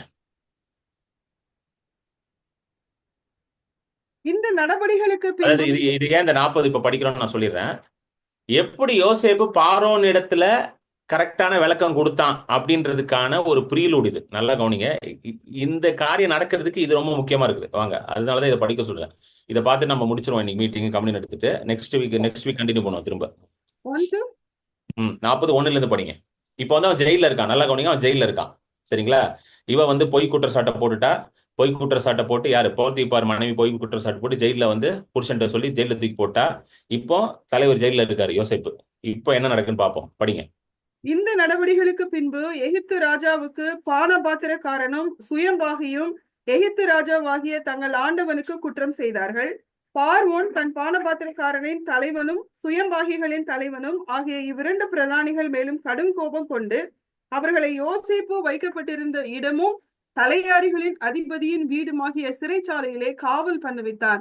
தலையாரிகளின் அதிபதி அவர்களை விசாரிக்கும்படி யோசேப்பின் வசத்தில் ஒப்புவித்தான். அவன் அவர்களை விசாரித்து வந்தான். அவர்கள் அநேக நாள் காவலில் இருந்தார்கள். எகிப்து ராஜாவுக்கு பானபாத்திரக்காரனும் சுயம்பாகியும் ஆகிய அவ்விரண்டு பேரும் சிறைச்சாலையில் இருக்கும்போது ஒரே ராத்திரியிலே வெவ்வேறு பொருள் கொண்ட சொப்பனம் கண்டார்கள். காலமே யோசேப்பு அவர்களிடத்தில் போய் அவர்களை பார்க்கும் போது அவர்கள் கலங்கி இருந்தார்கள். போதும், ரொம்ப முக்கியமானது. காலமே யோசேப்பு அவர்களை என்ன பண்ணாரு, அவரிடத்துல போய் என்ன பண்ணாரு, அவர்களை பார்க்கும் பொழுது அவர்கள் கலங்கி இருந்தார்கள். And Joseph saw that they were sad. யோசேப் எங்க இருக்கிறான்? சிறைச்சாலையில. இவங்க எங்க இருக்கிறாங்க? இவங்களும் அங்க. இவரு போய் அவங்க சாட்டா இருக்கான்னு பார்த்தாரா? என்னங்க இப்போ நான் இதை படிக்கும்போது எனக்கு ஃபர்ஸ்ட் புரியல. அப்போ யோசேப்பு எப்படி இருந்தான்? அப்ப யோசேப்பு எப்படி இருந்திருப்பான்? எல்லாரும் ஜெயில தான் இருக்காங்க. ஆனா யோசேப்பு அவங்க சோகமா இருந்தாங்க, மூஞ்சி தொங்கி போயிருந்துச்சு அப்படின்றது யோசேப்பு. அப்ப யோசேப்பு எப்படி இருந்தான்? சேடா இல்லைன்னு அர்த்தம். யோசேப்பு வந்து எப்படி இல்ல? வருத்தமா இல்ல. அவன் மூஞ்சி தொங்கி போய் இல்ல. ஹalleluya. எத்தனை பேர் புரியுது? புரியுதுங்களா உங்களுக்கு? அஹ்? அதுதான் பாருங்க. இப்போ 2 வருஷம் படி பாருங்க. 39, 21, 23. 39, 21, 21. பிரிசன்ல யோசேப்பு எப்படி இருந்தான் பாருங்க. 21. ம். Sorry sorry. படிங்க. கர்த்தரோ யோசேப்போட இருந்து அவன் மேல் கிருபை வைத்து ம். சிறைச்சாலை தலைவனுடைய தயவு அவனுக்கு கிடைக்கும்படி செய்தார். ஆ. சிறைச்சாலை தலைவன் சிறைச்சாலையில் வைக்கப்பட்ட யாவரையும் யோசேப்பின் கையிலே ஒப்புவித்தான். அங்கே ம். அவர்கள் செய்வதெல்லாவற்றையும் யோசேப்பு செய்வித்தான். ம். கர்த்தர் அவனோட இருந்தபடியினாலும் அவன் எதை செய்தானோ அதை கர்த்தர் வாய்க்க பண்ணினபடியினாலும் அவன் வசமாயிருந்த யாதொன்றையும் குறித்து சிறைச்சாலை தலைவன் விசாரிக்கவில்லை. ஆ. ஹalleluya. அந்த Lord made it to prosper. இங்கிலீஷ்ல ரொம்ப அழகா யூஸ் பண்ணிருக்காங்க வார்த்தைகள். போர்த்திபார் வீட்லயும் கர்த்தர் அவனை செழிக்க செய்தார். he made him to prosper. சிறைச்சாலையிலும் கர்த்தர் அவனை செழிக்க செய்தார். சோ இப்ப நீங்க எங்க இருக்கிறீங்கன்னு முக்கியம் இல்ல. நல்லா கவனிங்க, எங்க இருக்குன்னு முக்கியம் இல்லை. இப்ப நிறைய பேர் நினைக்கிறாங்கன்னா, பிரதர் ஏன் சோகமா இருக்கீங்க? ஒண்ணுமே நடக்கல. யார் சொன்னா ஒண்ணுமே நடக்கலன்னா மூஞ்சி தொங்க போட்டு வச்சிருக்கணும்ட்டு? ஒண்ணுமே நடக்கலனா தான் மூஞ்ச உயர்த்தி வைக்கணும். எத்தனை பேர் புரியுது? ஒண்ணுமே நடக்கலனா தான் வாயில இருந்து என்ன வரணும்? கர்த்தர் எனக்காக யாவையும் செய்து முடிப்பார்ன்றது உங்க வாயில இருந்து வரணும். ஆமென். கீழே இருக்கும் பொழுது உங்க வாயில இருந்து என்ன தெரியுமா வரணும்? நான் வாளா இருக்க மாட்டேன், தலையா இருக்க மாட்டேன், தலையா இருப்பேன், கீழா இருக்க மாட்டேன், மேலா இருப்பேன்னு எப்ப சொல்லணும்? ஹலோ, ஆமென். கீழே இருக்கும் போது தான் இதை சொல்லணும், வாளா இருக்கும் போது தான் சொல்லணும். எங்க தலையா இருக்கும் பொழுது நான் வாளா இருக்க மாட்டேன்னு சொல்லுவீங்களா? தலையா இருப்புன்னு சொல்லுவீங்க, அதை தலையா ஆயிட்டீங்களே. கீழே இருக்கும் பொழுது தான் இதை நீங்க வாயத்திறன்னு சொல்லணும். ஒண்ணுமே இல்லாத போது தான் என்ன சொல்லணும்? கர்த்தர் தன்னுடைய வானத்தை பிளந்து நல்ல பொக்கிஷ சாலையை திறந்து ஆசீர்வாதங்களை இடம் கொள்ளாதபடி என்ன பண்ணுவார்? என் மேல வர்ஷிப்பார். ஆனா பர்சன்டா 10 ரூபா கூட இல்லையா பிரதர்? அப்பதாங்க இதெல்லாம் சொல்லணும். நீங்க எத்தனை பேருக்கு புரியுது? இத சொல்லும் பொழுது சூழ்நிலை மாறும். புரியுதுங்களா? ஆமென். ஆமென். யோசேப்பு வந்து போத்திபார் வீட்டுல போட்டாலும் நம்பர் 1 ஆயிடுறான், ஜெயில போட்டாலும் நம்பர் 1 ஆயிடுறான். எனக்கு அதனால தான் யோசேப்பு ரொம்ப பிடிச்சிருக்கு. யோசேப்பை பிடிச்சதோட யோசேப்போட கடவுளை எனக்கு ரொம்ப பிடிச்சிருக்கு.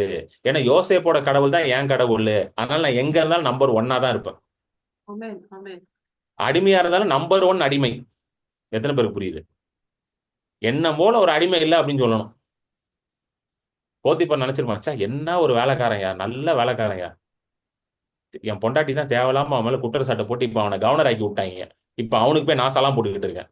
போத்திபார் நினைச்சிருப்பான்ல, சும்மா இருந்தவன நோண்டி விட்டுருச்சு என் பொண்டாட்டி அப்படின்ட்டு. அஹ்? என்ன போத்திபார் என்ன பண்ணிருப்பான்னு நினைக்கிறீங்க? யோசேப்புக்கு போய் சார் அப்படின்னு இருப்பான் போயிட்டு. யோசேப் தான் கவர்னர் ஆச்சா. நினைச்சிருப்பான் மனசுக்குள்ள, சும்மா ஒழுங்கா இருந்தான் என் வீட்டுல, தேவையில்லாம சொரிஞ்சு விட்டுருச்சு இந்த அம்மா. இவ்வளவு போட்டு 4 சாத்து சாத்தான் சரியாயிடும் அப்படின்னு. புரியுதுங்களா உங்களுக்கு?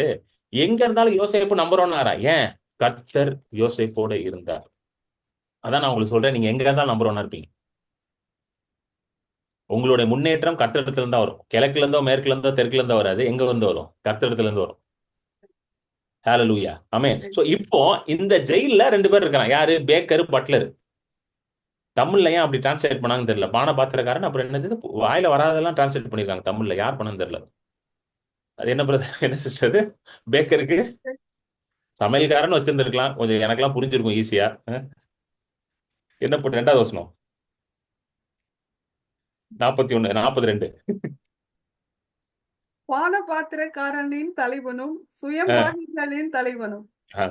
சுயம்பான சீஃப் பேக்கர்னு இருக்கு தமிழ்ல. இங்கிலீஷ்ல பேக்கர்னா எனக்கு தெரிஞ்ச பேக்கர் வந்து கேக் செய்வாரு, பப்ஸ் எல்லாம் செய்வாரு பேக்கரியில. Baker and butler. Yes. அது ஏன் அந்த வார்த்தை என்ன வார்த்தைன்னு கண்டுபிடிக்கணும் அடுத்து. Baker and So, இவங்க butler. 2 பேரையும் வந்து பாரம் தூக்கி ஜெயில போட்டான். ஜெயில போட்டோன்னே இவங்க 2 பேரும் சோகமா இருக்கானுங்க. அப்புறம் 2 பேருக்கு என்ன வந்துருச்சு? ஒரு சொப்பனம் வந்துருச்சு. இந்த சொப்பனம் வந்த உடனே நல்லா கவனிங்க. Why do you look chat? 7வது வசனம் படிங்க, இதை பார்த்துட்டு முடிச்சிருவோம். அப்பொழுது அவன் தன் எஜமானுடைய வீட்டில் தன்னோட காவல் பண்ணப்பட்டிருந்த பார்வோனுடைய பிரதானிகளை நோக்கி, உங்கள் முகங்கள் இந்த துக்கமாய் இருக்கிறது என்ன என்று கேட்டான். அதற்கு அப்பனா அவர்கள், யோசேப் எப்படி இல்ல, துக்கமா இல்ல? ஜெயில இருக்கும் பொழுது யோசேப் எப்படி இல்ல, துக்கமா இல்ல? ஏன்னா யோசேப் நல்லா தெரியும், ஜெயிலு வந்து டெம்பரரி. சொல்லுங்க, என்னுடைய பிரச்சனை டெம்பரரி, Amen, amen. என்னுடைய சூழ்நிலை டெம்பரரி, ம், என்னுடைய இந்த வியாதி டெம்பரரி, என்னுடைய இந்த கடன் பிரச்சனை டெம்பரரி, என்னுடைய பினான்சியல் சுச்சுவேஷன் டெம்பரரி. ஆனா பிசாசு என்ன சொல்லி வச்சிருக்கான் உங்ககிட்ட? இதுதான் பர்மனன்ட், இது மாறவே மாறாது, உன் வாழ்க்கை ஃபுல்லா நீ ஜெயிலே தான் இருக்கணும், வாழ்க்கை ஃபுல்லா கடன்லயே தான் இருக்கணும், வாழ்க்கை ஃபுல்லா. இது வந்து பிசாசு சொன்ன பொய். எத்தனை பேருக்கு புரியுது? இது Hallelujah. டெம்பரரின்னு நீங்க பாத்தீங்கன்னா உங்க மூஞ்சி எப்பவுமே எப்படி இருக்கும்? என்னங்க? துக்கமாக இருக்கும். புத்துணர்ச்சியா தான் இருக்கும். இத சொன்னா புத்துணர்ச்சி சார். என் லைஃப்ல நான் வந்து எனக்கு ஆண்டவர் சொல்லி கொடுத்த முதல் பாடம் என்னன்னா, எப்பவுமே நீ என்ன சொல்லணும்? யார் என்ன கேட்டாலும் என்ன சொல்லணும்? நல்லா இருக்கன்னு மட்டும்தான் சொல்லணும், வேற எதுவும் சொல்லக்கூடாது. ஹalleluya. அதனாலதான் எப்போ என்கிட்ட யார் எது பேசினா என் வாயில இருந்து ஒரே வார்த்தை தான் வரும், நான் நல்லா இருக்கிறேன் தேவனுடைய கிருபையினால. I am doing well by the grace of God. ஹalleluya. Amen. If I speak that I am well, automatically I will become well. நான் நல்லா இருக்கிறேன்னு நான் பேசினா ஆட்டோமேட்டிக்கா என் வாழ்க்கை நல்லா ஆயிரும். ம். அப்படிப்பட்ட வல்லமே ஆண்டவர் எனக்குள்ள வச்சிருக்கிறார். Stop. புரியுதுங்களா உங்களுக்கு? என் கஷ்டத்தை அது எனக்கு ஆண்டவர் சொல்லி கொடுத்த ஒண்ணே ஒண்ணுதான், உன் கஷ்டத்தை நீ எந்த மனுஷன்ட்டையும் சொல்லணும்னு அவசியம் இல்லை, உன் கஷ்டத்தை என்கிட்ட நீ சொன்னா போதுன்ட்டார். எத்தனை பேருக்கு புரியுது? இதுதான் நீங்க உங்க வாழ்க்கையில நீங்க ஃபாலோ பண்ணணும். உங்க கஷ்டத்தை கர்த்தர்ட்ட மட்டும் நீங்க சொன்னா போதும், எந்த மனுஷன்ட்டு நீங்க சொல்லணும்னு அவசியம் கிடையாது. புரியுதுங்களா இல்லையாங்க? You don't have to tell any man what you going through, and no man cares about what you going through. அதுதான் உண்மை. அது தெரியுமா உங்களுக்கு? இப்போ நீங்க போய் கஷ்டம் சொன்னா எல்லாம் வந்து தீர்த்து வச்சிருவாங்களா? என்னங்க சொல்லுங்க. நீங்க போய் சொல்றீங்க இவ்வளவு கஷ்டம் இருக்கு பிரதர்னு தீர்த்து வச்சிருவாங்களா? பின்னாடி போயிட்டு உங்களை பத்தி தப்பா பேசுவாங்க. நான் போய் சொன்னேன் கேட்கல, பாத்தியா மாட்டிக்கிட்டியா அப்படின்னுவாங்க. யாரும் ஒண்ணு தீர்த்துலாம் வைக்க மாட்டாங்க. கர்த்தர் மட்டும்தான் உங்க மேல மனதுருக்கமா இருப்பாரு, உங்க பிரச்சனைகள் எல்லாம் தீர்த்து வைப்பாரு. அதனால உங்களுக்கு பிரச்சனை வந்துச்சுன்னா தாவீது மாதிரி அவர்கிட்ட போய் சொல்லுங்க. அதனால தாவீது கர்த்தர்ட்ட போய் முறையிடுவான். சங்கீதம் ஃபுல்லா அதானே, ஆண்டவர்கிட்ட போய் அழுவான், ஆண்டவரே ஏன் இப்படி பண்றீர் அப்படி பண்றீர் அப்படின்னு அழுதுகிட்டு இருப்பான் உட்காந்து. கடைசியில அவனே சொல்லுவான், ஆண்டவரே நீ நல்லவர், நீ உண்மையுள்ளவர்னு அவரே சங்கீதத்தை எழுதி முடிச்சிருவான். வேற யார்கிட்ட சொல்றதுனால ஒண்ணும் நடக்காது. சொல்லுங்க, மனுஷனால ஒண்ணும் செய்ய முடியாது, கர்த்தரால தான் உங்க வாழ்க்கையை மாத்த முடியும். சோ கர்த்தர்ட்ட போய் சொல்லுங்க எதனாலும். எத்தனை பேருக்கு புரியுது? Hallelujah. Amen. ஹalleluya. அதனாலதான் இந்த கவுன்சிலிங் இதெல்லாம் வேலைக்கே ஆக மாட்டேங்குது. கவனிச்சு பார்த்திருக்கீங்களா? என்னதான் கவுன்சிலிங் கொடுத்தாலும் எதுவுமே நடக்க மாட்டேங்குது. ஏன்னா கர்த்தர் தான் பெஸ்ட் கவுன்சிலர். ஏன்னா அவர் பேர் என்னங்க? அவர் பேர் என்னது? Counsellor, wonderful counsellor. ஹalleluya. அவரோட பெரிய கவுன்சிலர் உங்களுக்கு வேணுமா? ஏசாயா 11 அவர் பேர் போட்டிருக்குது. என்னன்னு போட்டிருக்கு? Wonderful councillor. இந்த இந்த பைபிள்ல இருக்கிற ஒவ்வொரு வார்த்தையும் கவுன்சிலிங் தான். அது தெரியுமா உங்களுக்கு? உங்களுக்கு என்ன கவுன்சிலிங் வேணும்? மேரேஜ் கவுன்சிலிங் வேணுமா? பைபிள்ல இருக்கு. உங்க பிள்ளைக்கான கவுன்சிலிங் வேணுமா? பைபிள்ல இருக்கு. உங்களுக்கு எப்படி எல்லாத்துக்காக நான் கவுன்சிலிங் என்ன இருக்குது? பைபிள்ல உள்ள உட்கார்ந்துருக்கு. எத்தனை பேருக்கு புரியுதுங்க? ஸ்தோத்திரம், ஸ்தோத்திரம். Amen. எத்தனை பேருக்கு புரியுது? Hallelujah. அதனாலதான் அவர் பேர் வண்டர்ஃபுல் கவுன்சிலர். இயேசுவே பெரிய கவுன்சிலர் இருக்கும்போது வேற கவுன்சிலர்லாம் நமக்கு தேவையில்லை நம்ம வாழ்க்கையில். ஹalleluya. புரியுதுங்களா? எத்தனை பேருக்கு புரியுதுங்க? Amen. அமேன். சோ இப்படிப்பட்ட ஒரு நிலைமையில இருக்கிறான் யோசேப்பும். சிறையில தான் இருக்கிறான், எல்லாரும் சிறையில தான் இருக்கிறாங்க. ஆனா யோசேப்பு அவங்ககிட்ட போய் ஏப்பா சோகமா இருக்கிற அப்படின்றான். அப்ப அவனுக்கு என்ன பதில் சொல்றாங்க பாருங்களேன். வாங்க 8வது வசனம், ரொம்ப அருமையான வசனம். 8 படிங்க. அதற்கு அவர்கள், சொப்பனம் கண்டோம், அதற்கு அர்த்தம் சொல்லுகிறவன் ஒருவரும் இல்லை என்றார்கள். இதுதான் அவங்களோட பெட்டிஷன் என்னன்னா, சொப்பனத்தை பார்த்துட்டோம், அர்த்தம் சொல்ல யாரும் இல்ல. ஓகேவா? அதுக்கு இப்போ இதை நம்ம கிட்ட சொல்லியிருந்தாங்கன்னு வச்சுக்கோங்களேன், நல்லா ஒரு அப்படியே பாஸ் பண்ணிடலாம். நம்ம கிட்ட சொல்லியிருந்தாங்கன்னு வச்சுக்கோங்க, நம்ம என்ன சொல்லியிருப்போம்? இப்போ நான் ஜோசப் மாதிரி ஜெயில இருந்தாங்கன்னு சொப்பனம் பாத்தியா? முடிஞ்சு கதை. நான் இப்படிதான் ஒண்ணு பார்த்தேன், என் அண்ணன் தூக்கி வித்துட்டான்னு. இப்படிதான் நானும் சொப்பனம் பார்த்தேன்டா உன்ன மாதிரியே, என் அண்ணனுக்கெல்லாம் சேர்ந்து வித்துட்டானுங்க, இப்ப ஜெயில இருக்கிறேன். இப்ப நீ பாத்தியா? நீ ஜெயிலுக்கு கீழே போயிருவா பாரு போ அப்படின்னு அவன் நல்லா திட்டி அவனை கிண்டல் பண்ணி அனுப்பி விட்டுருப்போம். கரெக்டா இல்லையாங்க? உனக்கும் வேணும், நானும் சொப்பனம் நான் உன்னோட நிறைய பாப்பேன்டா, பாத்தியா நிலைமைய பாத்தியா? ஜெயில உட்காந்துருக்கிறேன், எங்க அப்பா வீட்டுல நல்லா இருந்தான்டானா, சொப்பனத்தை பார்த்தா வந்து ஜெயில உட்காந்துட்டான் பாரு அப்படின்னு புலம்பிட்டு இருந்திருப்போம். ஆனா யோசேப்பு என்ன சொல்றான் பாருங்க, படிங்க. அதற்கு யோசேப்பு, சொப்பனத்துக்கு அர்த்தம் சொல்லுதல் தேவனுக்குரியதல்லவா, என்னிடத்தில் சொல்லுங்கள் என்றான். என்ன சொல்றாங்க நல்லா கவனிங்க. சொப்பனத்தை அர்த்தம் சொல்றது யாரோட வேலையா? தேவனுடையது.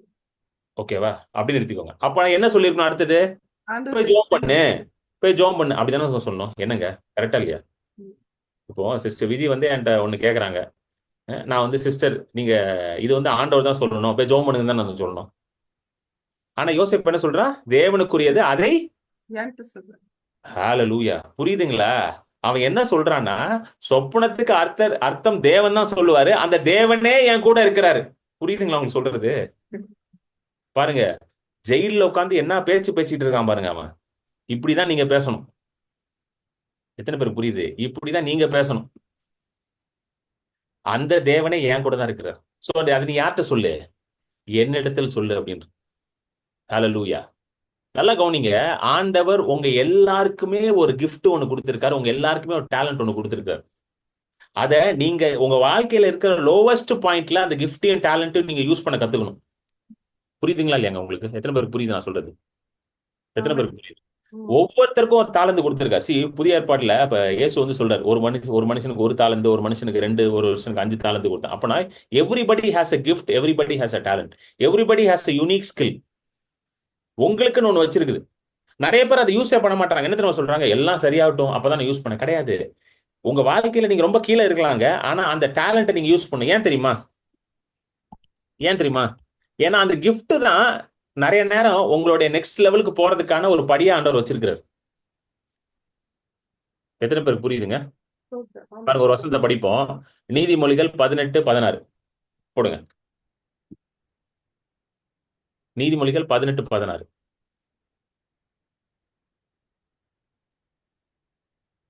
படிங்க. அவன் கொடுக்கும் வெகுமதி அவனுக்கு வழி உண்டாக்கி பெரியோர்களுக்கு முன்பாக அவனை கொண்டு போய்விடும். ஓகே. இது வந்து ஆக்சுவலி தமிழ்ல அப்படி இங்கிலீஷ்ல பாருங்க. கரெக்டா வரும் பாருங்க. A man's gift makes room for him and brings him before great men. புரியுதுங்களா? A man's gift. உங்க gift என்ன? What is your unique skill? What is your unique talent? எத்தனை பேருக்கு புரியுதுங்க நான் சொல்றது? புரியுதுங்களா இல்லையா அவங்க சொல்றது? நிறைய பேர் அவங்களுக்குள்ள இருக்கிற நல்ல காரியத்தை யூஸ் பண்ணாம வச்சிருக்கிறாங்க. கேட்டா என் லைஃப்ல எதுவும் நடக்கல பிரதர், என் சூழ்நிலை மாறல பிரதர், என் அது ஆகல பிரதர், எனக்கு இது ஆகல பிரதர், என் புருஷன் சரியில்லை பிரதர், என் பொண்டாட்டி சரியில்லை பிரதர், என் புள்ள சரியில்லை பிரதர், என் பக்கத்து வீட்டுக்காரன் சரியில்லை பிரதர். இப்படியே சொல்லிக்கிட்டு இருந்தா உங்களுக்குள்ள ஆண்டவர் வச்சிருக்கிற gift வேலையே செய்யாது. எத்தனை பேருக்கு புரியுதுங்க நான் சொல்றது?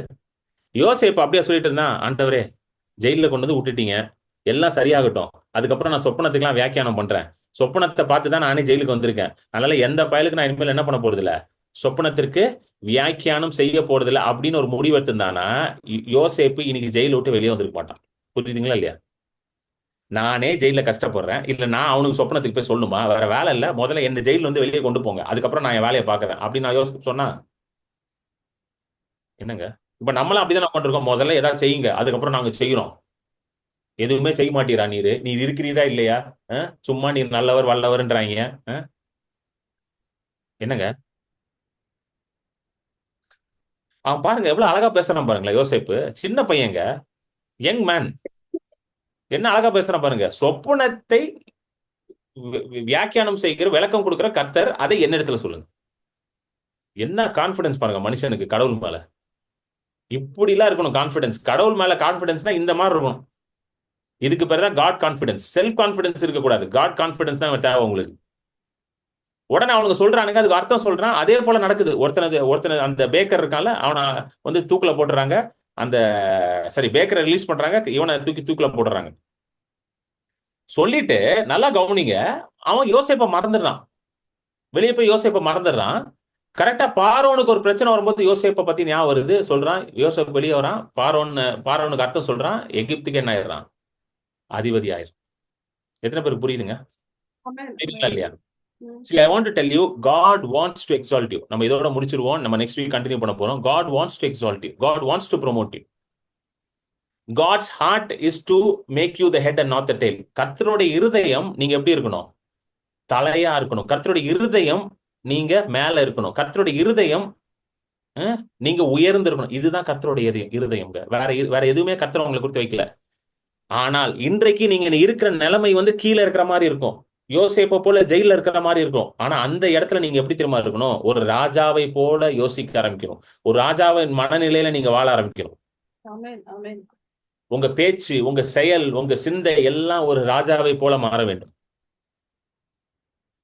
ஏன்னா உங்களோட உயர்வு எங்கிருந்து வரப்போகுது? கர்த்தரிடத்துல இருந்து தான் வரப்போகுது. மனுஷன் உயர்வு, அது பாருங்க, அந்த வசனம் ரொம்ப அழகான வசனம். திரும்ப போடு விஜய், 75:6 அது படிச்சிரும். அதுல பாருங்க எவ்வளவு தெளிவா போட்டிருக்கு. சங்கீதம் 75:6. கிழக்கிலும் மேற்கிலும் வனாந்திர திசையிலும் இருந்து ஜெயம் வராது. இங்கிலீஷ்ல வந்து exaltation comes neither from east west north south. பாருங்க 3 டைரக்ஷன் தான் போட்டிருக்கு. நார்த் எங்கங்க? இங்க நார்த் இருக்குதாங்க? ஹலோ, அந்த வசனத்துல நார்த் இருக்கா? இருக்குதா? ஈஸ்ட் வெஸ்ட் சவுத் இருக்கா? நார்த் இல்ல. பாருங்க, ஏன் நார்த் இல்ல? ஏன்னா பைபிள்ல நார்த்னாலே ஆண்டவரை குறிக்குது.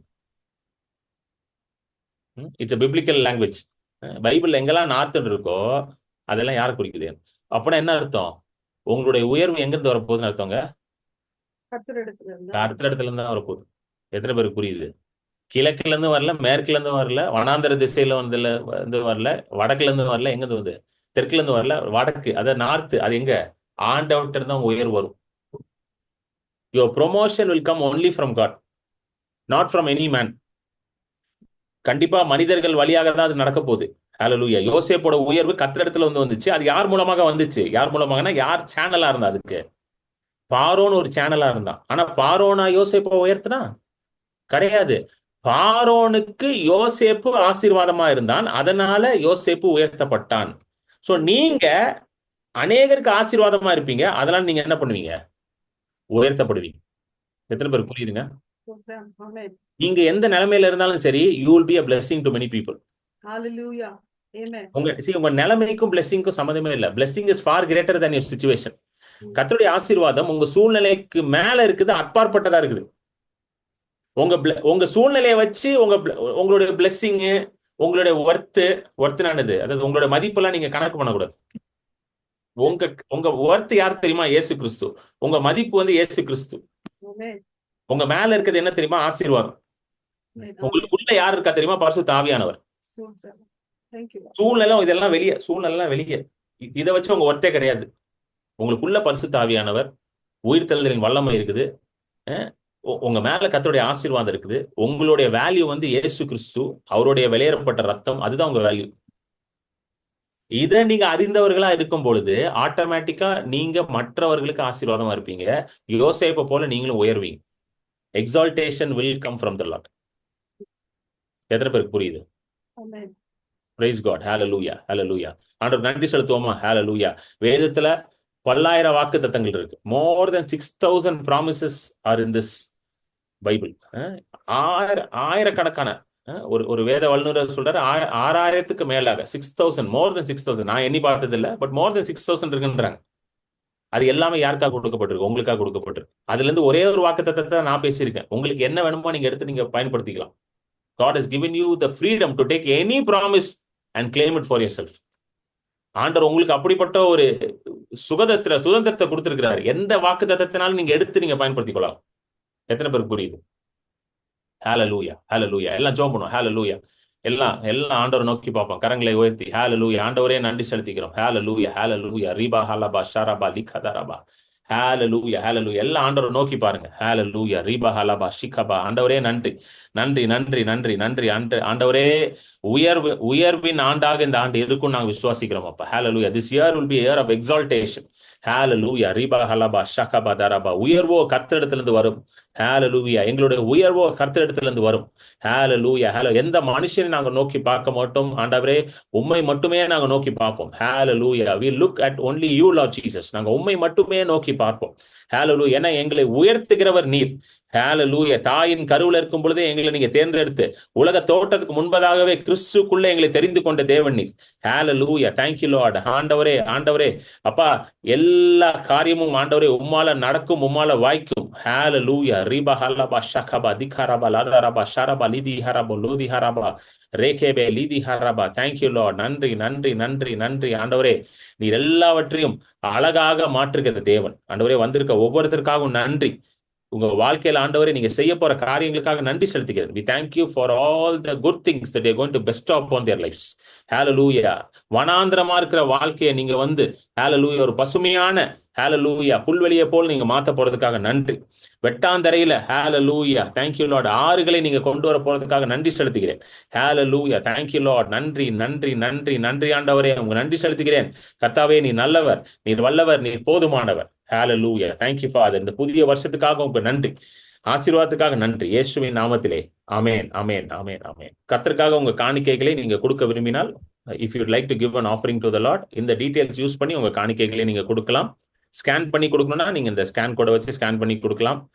அக்கௌண்ட்ல டிரான்ஸ்ஃபர் பண்ணணும்னா அந்த அக்கௌண்ட் டீடைல்ஸை நீங்க நோட் பண்ணிக்கோங்க. ICICI bank Chennai Santhome branch, இதுக்கு நீங்க என்னுடைய அக்கௌண்ட்டுக்கு நீங்க டிரான்ஸ்ஃபர் பண்ணலாம்.